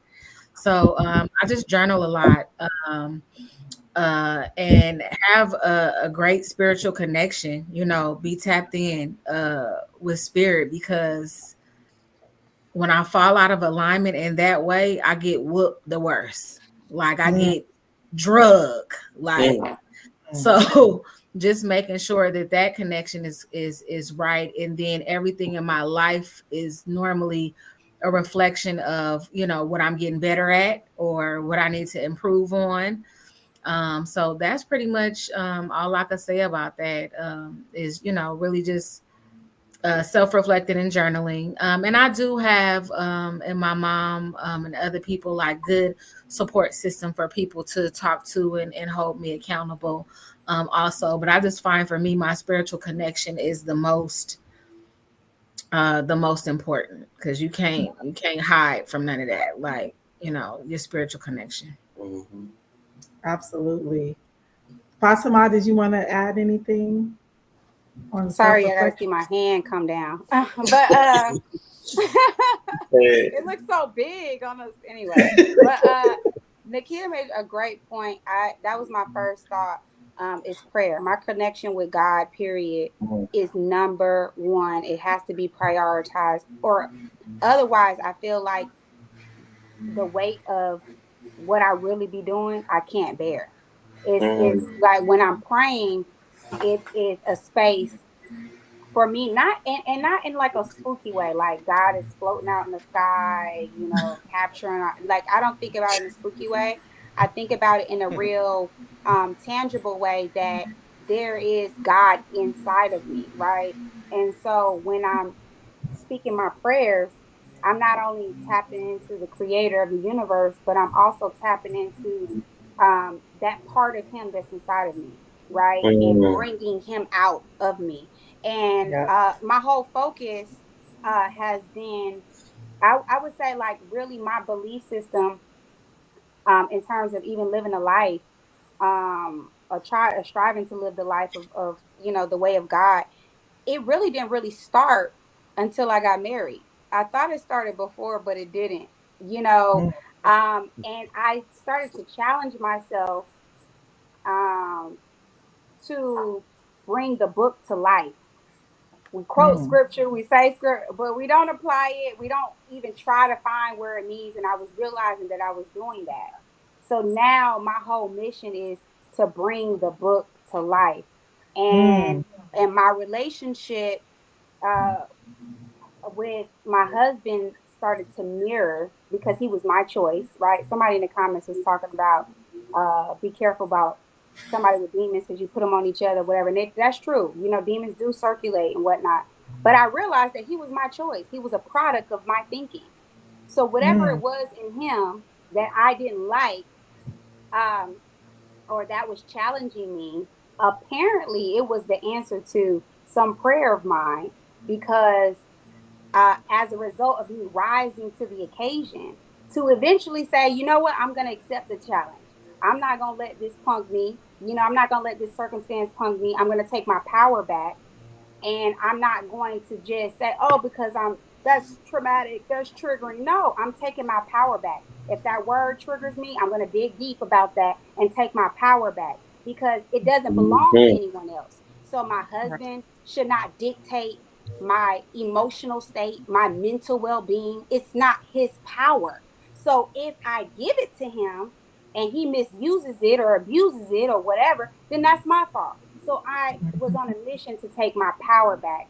And a lot of that really was inspired by me making God sufficient for me in every way possible. And, you know, really bringing the book to life, the principles that I was studying, that I was reading, looking for opportunities to implement, looking for the challenge, not running from it. Like, oh, yeah, it's a challenge. Oh, okay, you talking stuff. This is the time for me to practice that I'm humble, I'm patient, I'm a great list. This is the time, you know, my time to Mhm. shine, you know. So we can say we're a lot of things, but until we're tried and tested or challenged in that way, and found truth, and otherwise it means nothing. So that's what I started to look for in my relationship. I started looking for a challenge. Oh, you pissed off? Cool. I'm gonna be cool. I'm gonna be what you want, babe? And he was like, what the hell? First he thought I was like possessed by, I was gonna actually poison him. But then when he realized Oh this my was God. a thought The pattern intention, yeah, that he just was the intention. challenging, Where we going with this that conversation? I adopted, he was like, dang, you know, and it started to be the culture in the home. Like, he started to be the theme, because I led by example, right? I didn't put Mhm. it on him. I put it on myself. I started with myself. I was the change that I wanted to see, so to speak. And I think that's really, really how my healing process began. And I think that is, it continues. But I'm committed to it. I love that. I love that. Can I say? I think Fatima said something that was important that just kind of want to add on. She might be a killer. If you if you for whatever reason, some people believe certain things, some don't. So I'll just say this: understand that we are products of something higher than us. Whatever you want to call it, however you want to practice, is what you do, right? But understand you have certain characteristics of that higher being, right? That means it's in you, similar to your mother. You have certain characteristics of your mother, even though you and your mother are totally different people. Certain things y'all can do the same. So I would say, like she said before, look within, pray, all those things, but also understand that whatever it is that you practice that's higher than you, it is already in you, right? So use that, tune into that, right? To correct the things you want, because you have characteristics as such. So I want to say that. Love it, love it, love it. Okay, so and I guess did you give yours? I'm sorry. Mm-hmm. I'm not, Yeah, he okay. got Second. Okay, so yeah, so for me, I definitely everything that you all mentioned, I tap into all that journaling, meditation. I've done some fasts, like just to cleanse and like clear my head and really tap into hearing and speaking to God and like building my a more solid relationship with him so that I can see clearer because at times I don't trust my own judgment, and so it's like I got to go back to the source.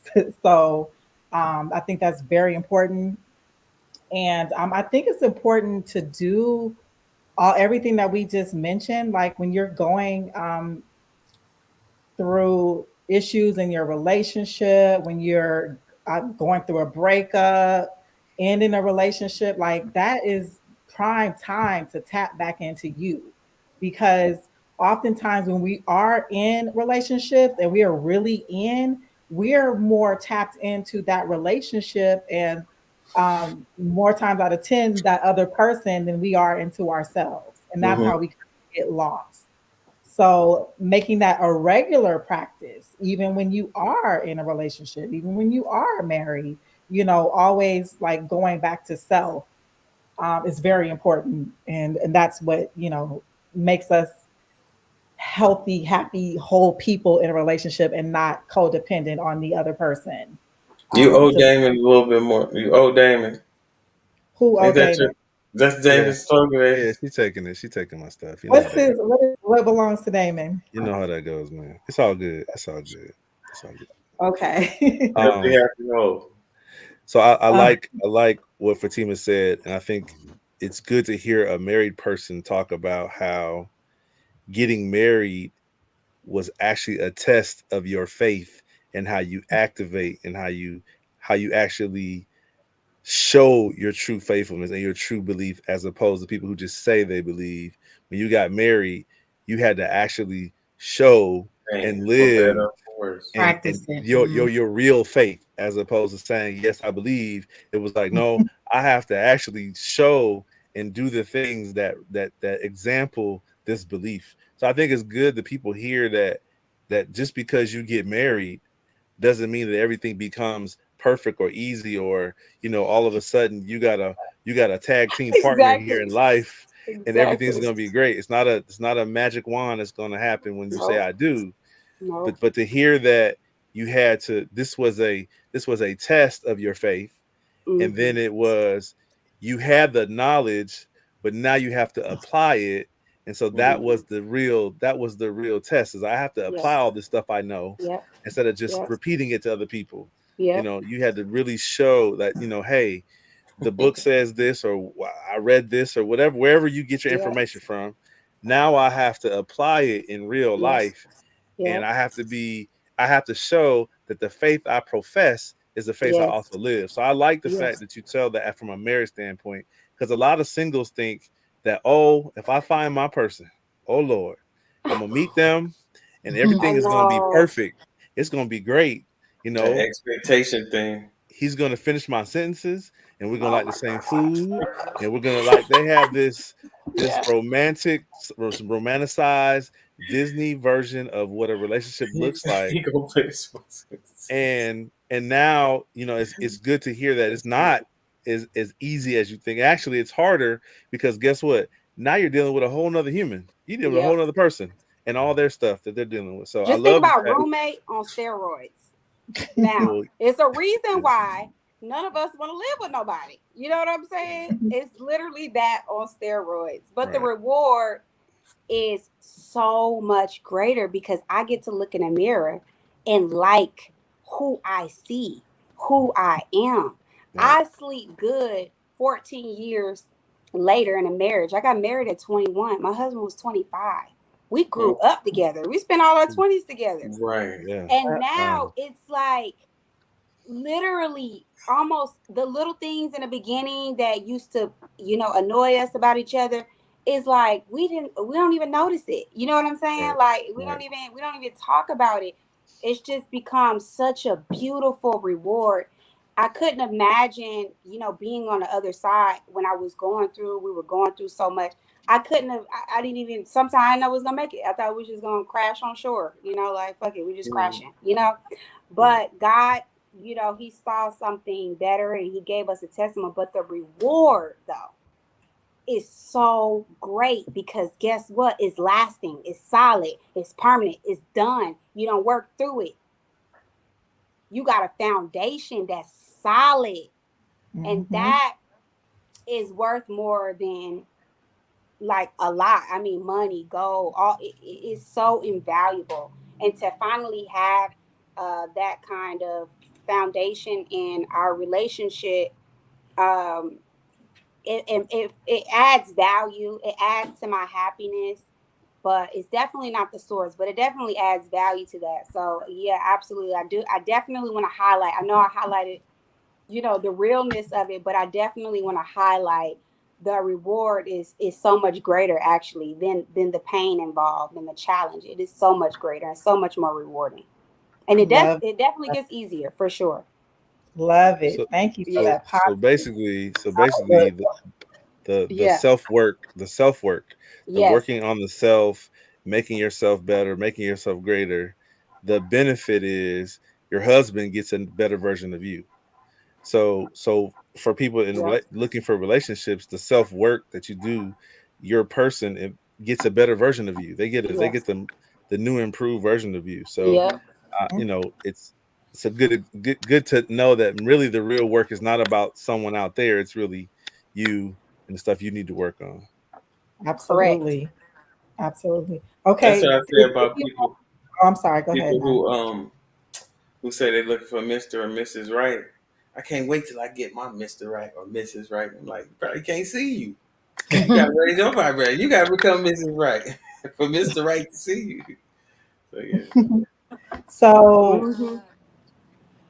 let me just see. So we touched on fixing, issues with communication. We touched on self-reflection, self-mastery. What are some other problem solutions that you all had on your list that we have not touched on? Does anyone have something that we have not discussed? I think I was gonna say too, like what Nye just said also, like you have to be the person that you want to be with. Like not exactly that person, but you can't expect the person to come to the table with something that you don't have. Or at least working towards, becoming that person. And not just, the material aspects, but really just being that person. If you want a communicator, if you want a loving, kind, generous person, whatever the things are on your list, are you a match for that? Or at least energetically a match for that. Because if you're not going to be on the same wavelength. And it's more about not just getting the person, is keeping the person. That commitment to growing together. Like a lot of people don't want to grow together. You already want to be ready-made, and that's not realistic. Or like Damon said, that's romanticized. And then one more other thing that I wanted to touch on, And I didn't even think to say that, but when you start talking about the fasting thing, a lot of us are walking around with the baggage of past relationships. Whether it is, especially if these relationships have been sexual relationships, you walking around with thought processes of this person.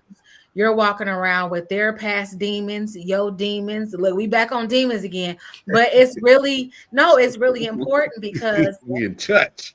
it's not even church. It's just real talk. Like it not even come with a faith or anything. Demons are faithless. Like they got different personalities, that they got different attributes that come with them. You get with somebody and you wonder why you can't keep no money in your pocket. You know what I'm saying? Maybe they got the demon of poverty on them. Just certain little things.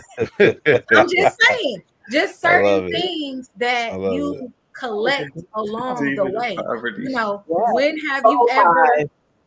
When have you ever like just really cleanse that? Got that off. When have you got a clean slate? Have you pulled back and abstain from sex or abstain from certain things and really cleaned yourself to where you have a fresh, clean slate? A lot of times people do not do that, or even just going into relationships and expecting certain people to be like past relationships, subconsciously, not even knowing that that's what you're doing.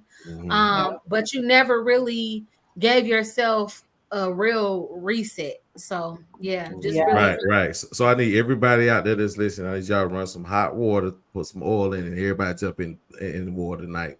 We're gonna do some cleansing tonight, all right? But get them bodies up off you. Get all them bodies up off. Look. You know what? Funny, not funny though. Right. So check this out. I did mine. I want to say something real quick. I'm gonna say this, and I know we're circling back around. I feel that we may want to move on, but I want to say this. One of the things that I know that people have to start, because I've ran into this several times. I'll just say from my side of the fence, right? As far as what I hear, the statement that I despise is when I talk to women, because I don't talk to men, right? I talk to women and they say, it's going to take a special man to deal with my blank, right? So whatever that is, why are you saying it's going to take somebody else to deal with you? Why not do it before they get to you? Right. That statement alone already lets me know that there's a problem with yourself, right? So why are you going to try to throw it on somebody else to get you out of that space? That's what that translates to, right? And so we have to remove that from our verbiage, y'all, because life and death is where we all know that whatever you speak, we know that, right? So check it.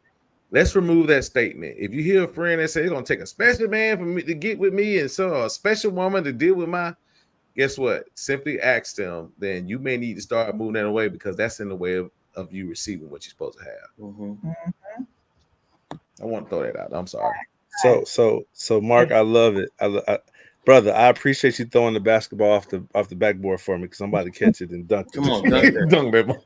So you know that we're starting a smart love vocabulary word that we put out for the year. The first word that we put out, of course, is accountability, right?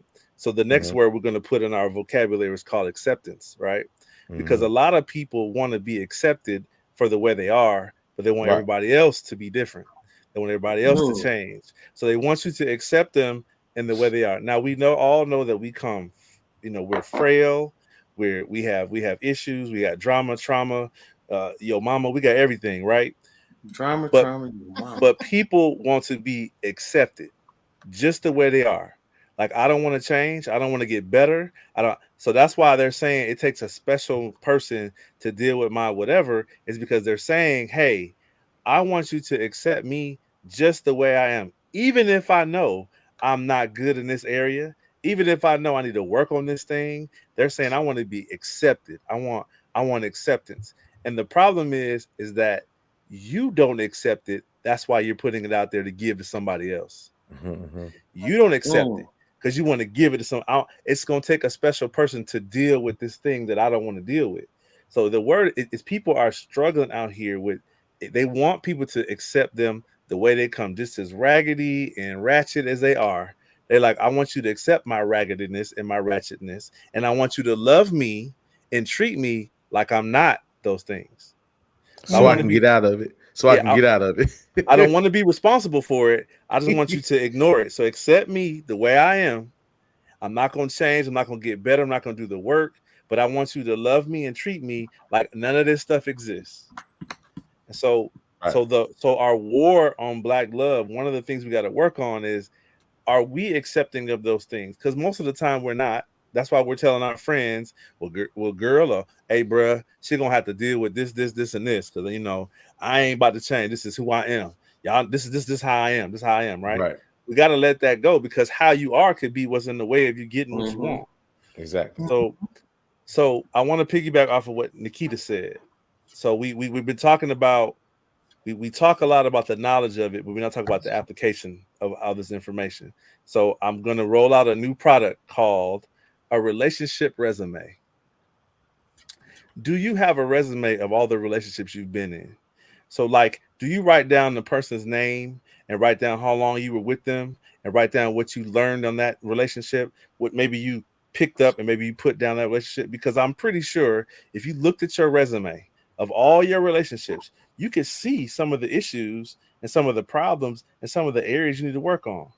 Just like you do a resume for a job, do a relationship resume. Write down. Okay, Jill, I dated her for 6 months. This is what I learned from her. This is what I shouldn't have learned from her. This is the good stuff I picked up and the bad stuff I picked up. Okay, great. Now I'm dating Joni. Write down her name, write down how long you dated her, and write down the same stuff you learned or didn't learn. And I bet you if you look at that resume over the last 2, 3, 4, 5 years, you're probably gonna see some patterns. You're probably gonna see some things that, wow, why does this keep happening with every person that I date, every person I'm with? So look at that resume. It's like you're applying for a job. You're looking for a job. You want to put on that resume the things you can do. Look at your relationship resume and say, okay, maybe there's some things I need to change, some things I need to adjust, because I'm not getting the job that I'm looking for. So Friends that's included. Friends my included. yeah, my application is a relationship resume. Like, really look at the relationships that you've been in, and that could be friends and family. Hey, Right. this relationship I've had has not been healthy for me. These are the things I picked up. These are things I need to put down, things I need to change, and then look at it. And then also pay attention to the time. How long have you been in this relationship? Because sometimes we accept stuff that is not good for us for way too long, and we normalize dysfunction. We're Mm-hmm. normalizing this behavior. We're saying that it's okay because, oh, it's okay because that's my fill in the blank. My cousin, my mama, my auntie, my boyfriend, my girlfriend, she fine, he tall, he whatever the reasons we give it. But we've been in that for so long that we're normalized. We're probably becoming numb to some of this stuff that's happening to us. And so that's why it keeps showing up under each one of the entries under your resume. So just relationship resume, folks. Just try it. You'd be amazed what you might find out. I love it. I love it. All right. Anyone else have any other solutions like the relationship resume? I like that. It's in sip. I do have one last thing. I do have one last thing I wanted to say because I feel like, Mark and I are really seeing eye to eye, and Damon. But I think when it comes to, I'm seeing eye to eye with everybody, but I mean, they said some things that really spark a thought. Accountability is so freaking huge. Like, for me, period. Like, I rarely ever talk about what somebody did to get me here. Like, that person is so far behind me. It just, you know, instead, I have a mother-in-law. She's extremely, I don't think she's watching. I love you, Mama Ro, but she has challenged me equally, like my husband. You know, I chose though to, like I said, investigate what it is about this personality type that challenges me, right? So that I can be a master of this circumstance. So I really look at it like that, and I learned that mental illness is between the gap between who you think you are and who you really are. The Mm-hmm. illness and the sickness is there. It's in Mm-hmm. that gap. So we You have to sure? close it. It's not, you have 10 car accidents in your life, different makes and models, maybe twice the same vehicle, at what point are you going to investigate the driver? You know what I'm saying? Like, we could sit here and talk about with this person, yeah, like, but you picked them. You picked the car, you picked the man, you chose them. And what I've learned from experience over and over again, whatever it is that I was choosing was a direct reflection of something that I was either suppressing subconsciously, not conscious, subconsciously, because we do like to do this blind game. Well, all niggas ain't shit, all niggas, and all men is, and we like to do that to make our, to soothe ourselves, make ourselves feel better, or vice versa. Women nowadays they don't want to cook and clean for a nigga. They don't want to help us out. They just want to be independent. So we say these things and we speak in generalities. But one of the things I've learned, there's a lot of niggas around you. You got to slow that down. Listen. One of the things I learned, no, seriously, because Satan makes niggas, God makes men. So we got to know who we dealing with, And so I'm saying that in the literal sense of when we are absent of who we are, that's who we act like, right? But for me, I learned that a suppressive personality, someone who brings your vibration down, is a person that speaks in generalities. They speak in general. They don't speak on topic. They're not specific. They speak in general. Everybody is like, all people. Who does? Yeah. You know what I mean? Yeah. And you start to realize that type of person, when you think about it and you hear them talking like that, and sorry, that's my dog. You investigate what they're saying, you realize, damn, my vibration went down a little bit. I was up here, now I'm here. That's a suppressive personality. And so the only way to confront those kind of people that we come in contact with is with the truth. Literally, like, you start speaking the truth, be specific. They're like, you know what, forget it. And they will flee from you. And that's literally how it is. Like, I'm not fleeing from nobody. You gonna get uncomfortable with me. You gonna get this truth. And if you don't like it, you gonna move around. I'm not moving around nobody. You know what I mean? Like, this is my atmosphere. I'm not excommunicating you. When I get done, you gonna want to excommunicate yourself. You know what I mean? And I think for me, that has given me, that's my biggest thing, is the solution for all of this is to take your power back. You have the power, all of it. Like, if you're unhappy, you got the power. If you broke, you got the power. The power is ours. It doesn't belong to anyone else. And that's just something that I really think if we own up to, we can solve a lot. Yeah, and don't be afraid to let people go. Man. It's because you've been around somebody for 20 years. It's called growth, right? It's called growth, right? So when you're growing, the environment is going to change. And some people, everybody can't go. They always said it. And you know how sometimes we've often heard when people reach certain success levels, and it's always somebody in the background like, well, they're acting different, so and so and so. No, everybody can't go, right? And you have to keep that mentality, is that if you're trying to go somewhere and they're not going with you, you got to let them go, because everybody can't go. You can't match that. And it doesn't have to be negative. You can let them go in peace, and it's good. In peace, with love. Yeah, it's good. Right, with love, right. You wish them the best. Right. Love it. Another solution. Stop feeding them. Okay, I'm gonna say this. I'm sorry, I got to say this. I apologize, but I got to say this. Stop feeding into look. The only reason why a lot of this stuff is actually, and I said this before, the only reason why all this stuff is actually happening is because we're feeding into the negativity, right? The timeline would not reflect it unless you look at it.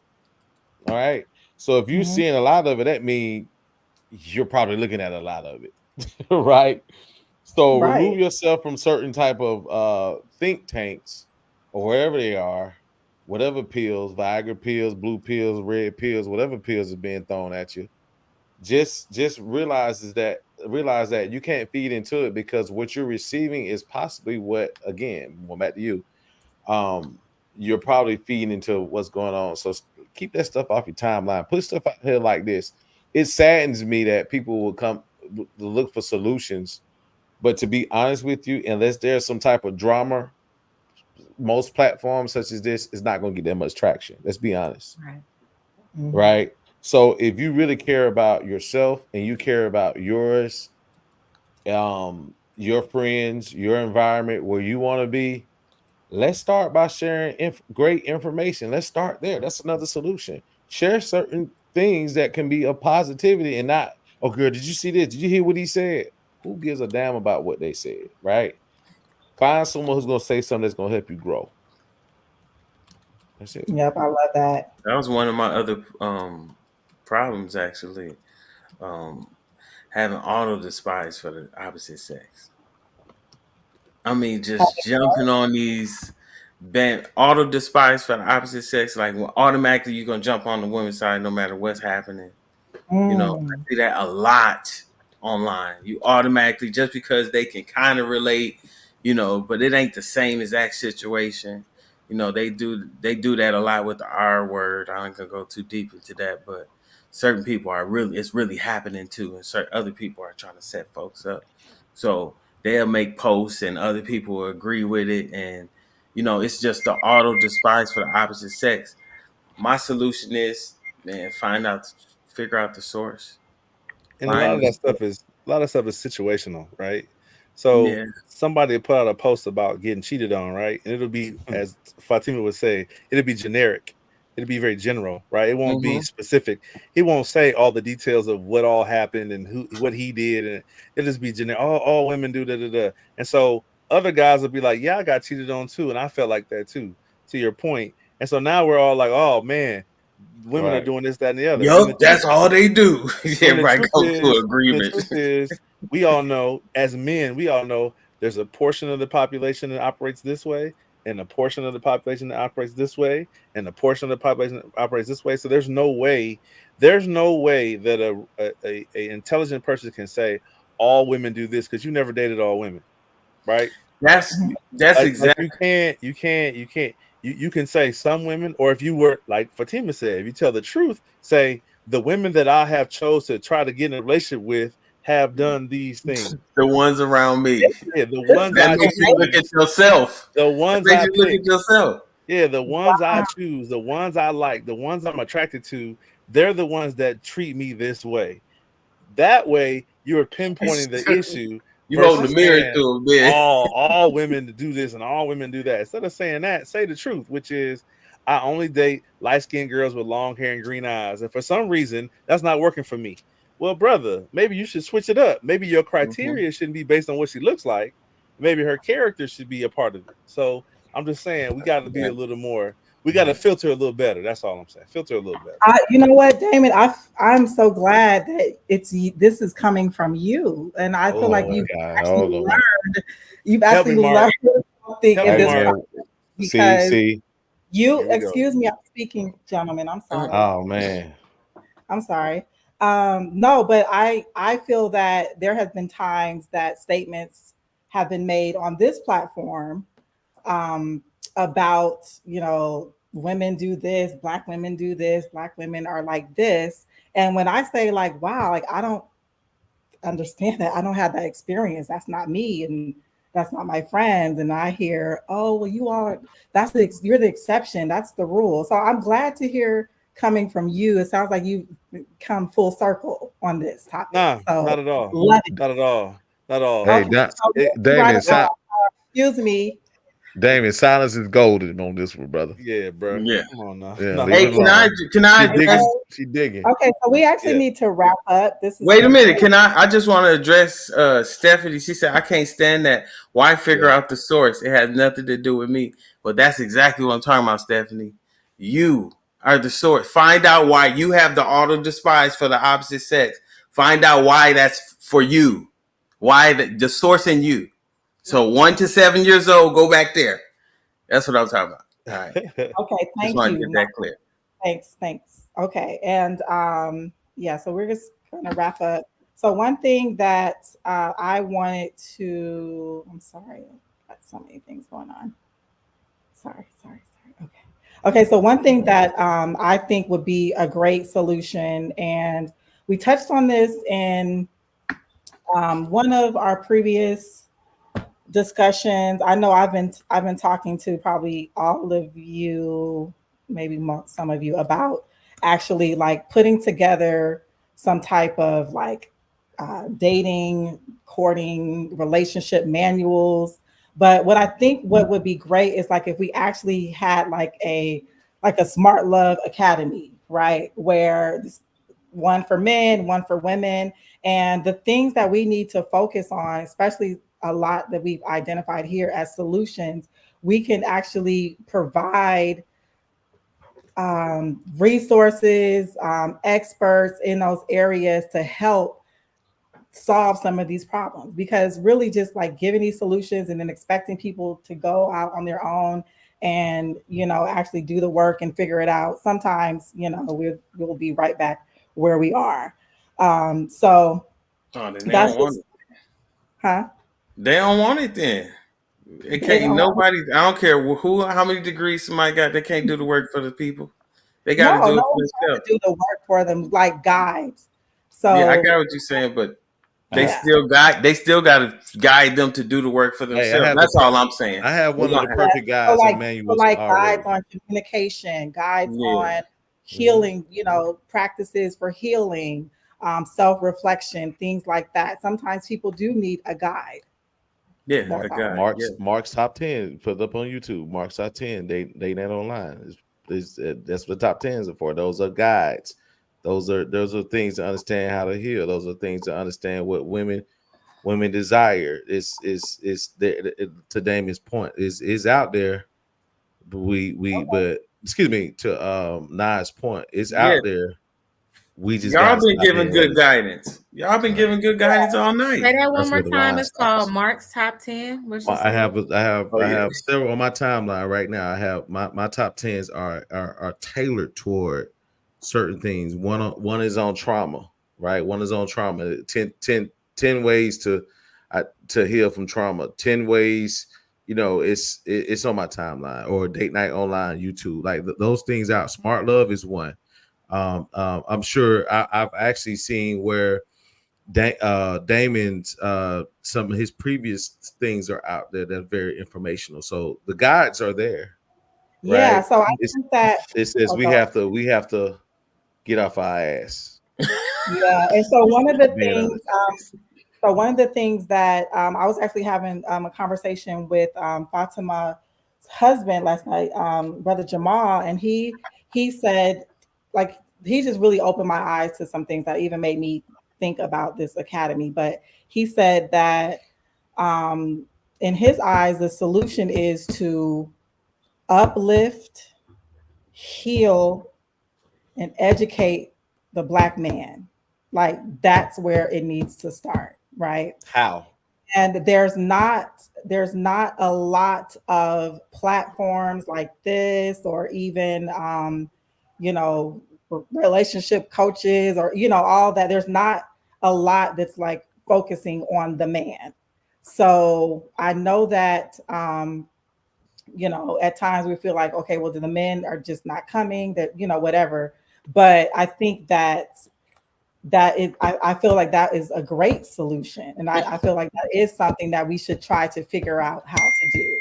We won't solve that in the next 5 minutes that we have here, but I thought that was profound to hear that from hmm I you know agree. I brother. agree man. You with see them. that, I that agree with wedding? them. That wedding, you got to stand there 10 hours before the bride comes. I'm sorry. What do you That's all her show. Okay, I'm just so we're talking gonna crazy. close. So in closing, if everyone on this platform can just, everyone on the panel, I'm sorry, just give where people can find you, and just maybe name one thing that you are personally going to do to help with some of the solutions we've talked about. So I'm gonna start with you, Mark, since you're right here. Okay, when you say I'm personally going to do with me, like what do you mean? I'm Yeah, sorry, you, clarification. you personally, your platform, what all the solutions that we talked about, how to counterattack the war on Black love. What are you going to do? I mean, the work is already there. I'm going to continue to give more information. I want to continue to have people to, again, right? I'm just going to be, like I said before, I'm just going to continue to do the work. Facebook, Mark Weaver is there. Date YouTube, Date Night Online is there. I have over 300 videos with another 400 to put out. Right, it's there. The work is there. That boy be working. I've been working. I I'm love it, streaming brother. 3 times a week. I love it, Right, brother. so yeah. I mean, I don't know what I mean. The only thing I can do now is what email everything I got. Well, I don't know, but I just say this: I need for everybody. I need for everybody that's listening to actually just share these things, share anything that you find interesting for either one of these platforms. Just to be honest, the work, and guess what? I think people need to also think of it as this. We're not asking. I'm just being honest, right? We're not asking anyone to donate any type of money, right? Mm-hmm. We're just asking everybody to use the currency of time and consideration so they can share these things for yourself and to others who you feel, which we all, that is on the road and is ready to receive and ready to listen. Just share the information. That's all I ask. On all platforms, because I truly believe application leads to manifestation. Thank you. All right, Nye. Thank you, Mark. The projects on all platforms at the projects. Y'all see it, 44. I think I'm gonna come out with it. I got a new show coming this week. I think I'm gonna do it this week. It's gonna be like Ripley's Believe It or Not, but it's gonna be called Judge for Yourself. Keep your clothes on, man. I'm gonna look out for that. What'd you say? I said, keep your clothes on, man. Go ahead. Okay, and how are you helping? Judge for yourself. I'm just. And how does that help on Black Love? I'm sorry. You said what? I said, and how are you going to help the war on Black love? Oh, I'm going to keep exposing truth. I'm going to just keep on exposing the psyop, keep on, alerting people on exactly what the setup is. I'm a natural solutionist, so I try to go straight to the solution. Hey, this is where it started, y'all. Help, hopefully they can guide, they can listen to the guidance and act on it. Yeah. Thank you, Nye. Nikita. So you can find me on Nikita Nikol ULTD. LaDonna is going to help me get my life together.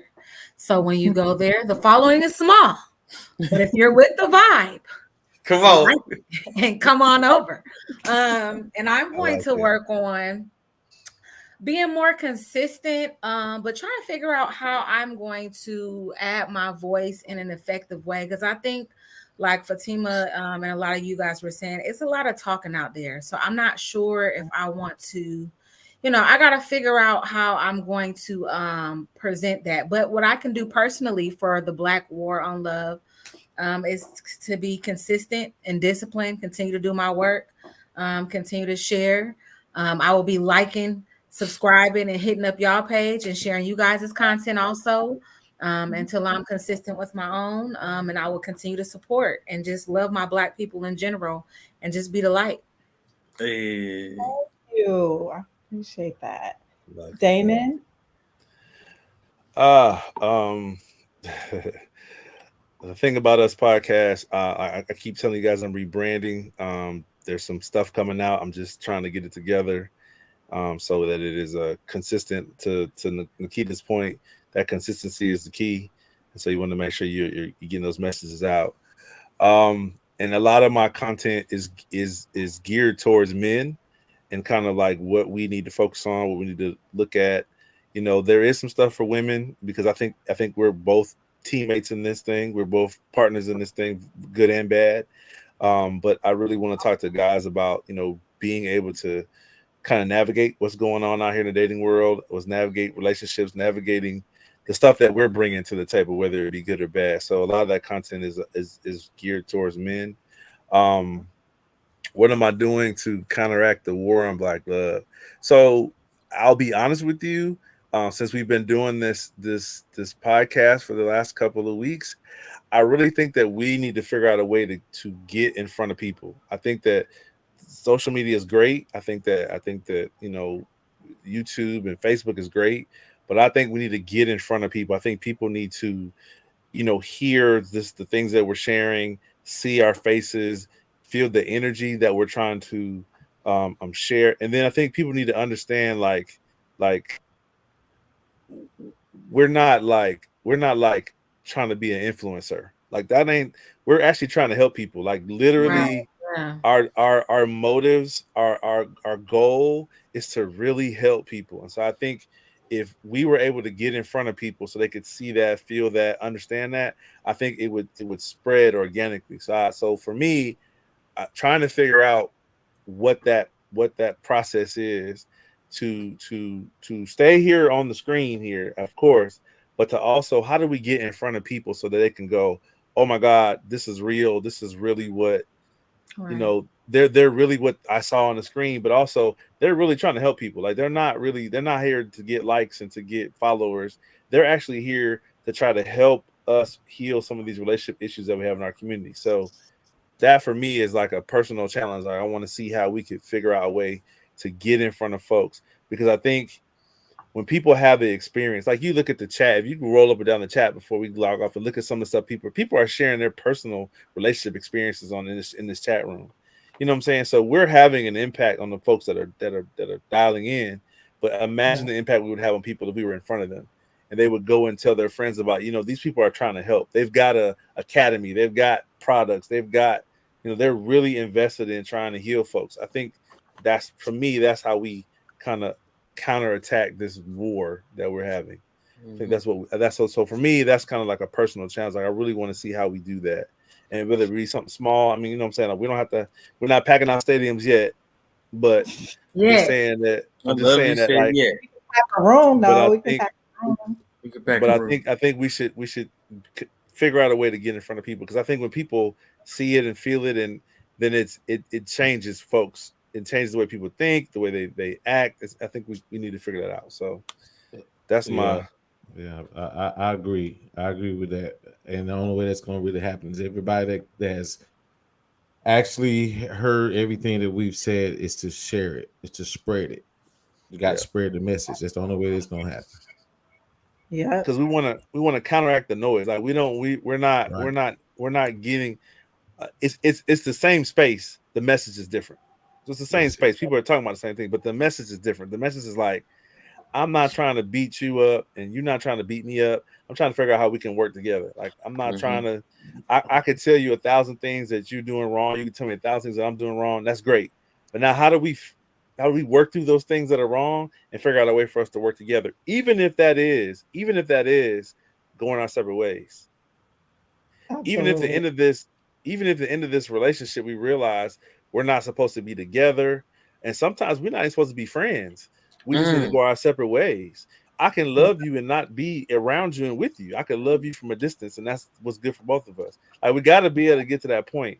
I don't have to destroy you just because we're not together and just because we didn't work right, out. right, I should facts. still be able to love you and maybe not be a part of your life because that's what's best for both of us. So Yep. we're in the same space, but we ain't saying the same thing. Our message is very different, very different. Absolutely. Thank you so much, Damon. That's great. Fatima, I see you're off screen. Are you here? She be saying Okay. her stuff and drop the mic. Yeah, Yes, I'm here. yeah. I'm sorry, guys. I Just be be like, listening. I'm sorry. Y'all know Oh, I be and out. wait. Before Fatima says anything, I just want to say to my three brothers, that's Brother Stanley's daughter, brother. Y'all know that's Stanley's brother's daughter. You heard what I she was said what I preaching said. Dropping when she was mics. preaching. I was like, that's Brother Stanley's daughter right there. conversation. Okay. Wrapping up, Fatima. How can the people find you? And just in a short 2 sentences, how are you going to help fight the war on Black love? And we'll bring you back to talk about the rest that you want to say. But I just need to close out. So it's No, on no, you, for sis. sure. I mean, For sure. First, I want to apologize. This is super rude and disrespectful. I'm off the camera like this, but my dog was crying to go outside, so I apologize. But people can find me on Instagram. So Muhammad Fatima on Instagram. And my simple solution, I was listening to Nikita, I think it's perfect. It's just keep doing what I'm doing, self-improving and doing my best to stay married and keep my little family together, because family is the cornerstone of nations. So I can't help nobody until I help myself. So, just keep doing what I'm doing on that level. That's how I think I am contributing. And that's how I'm going to continue to contribute. So that's really it. All Thank right. you, guys. All right. Blessings. Thank you. Thank you, everyone on the panel. Thank you for everyone in the comments. This has been a great discussion. The work, of course, is not done yet, but I feel like we've really tackled what we came to do. So thank you so much. And you all can find me at Smart Love Inc. All right. Till next time. Bye. Peace. Peace.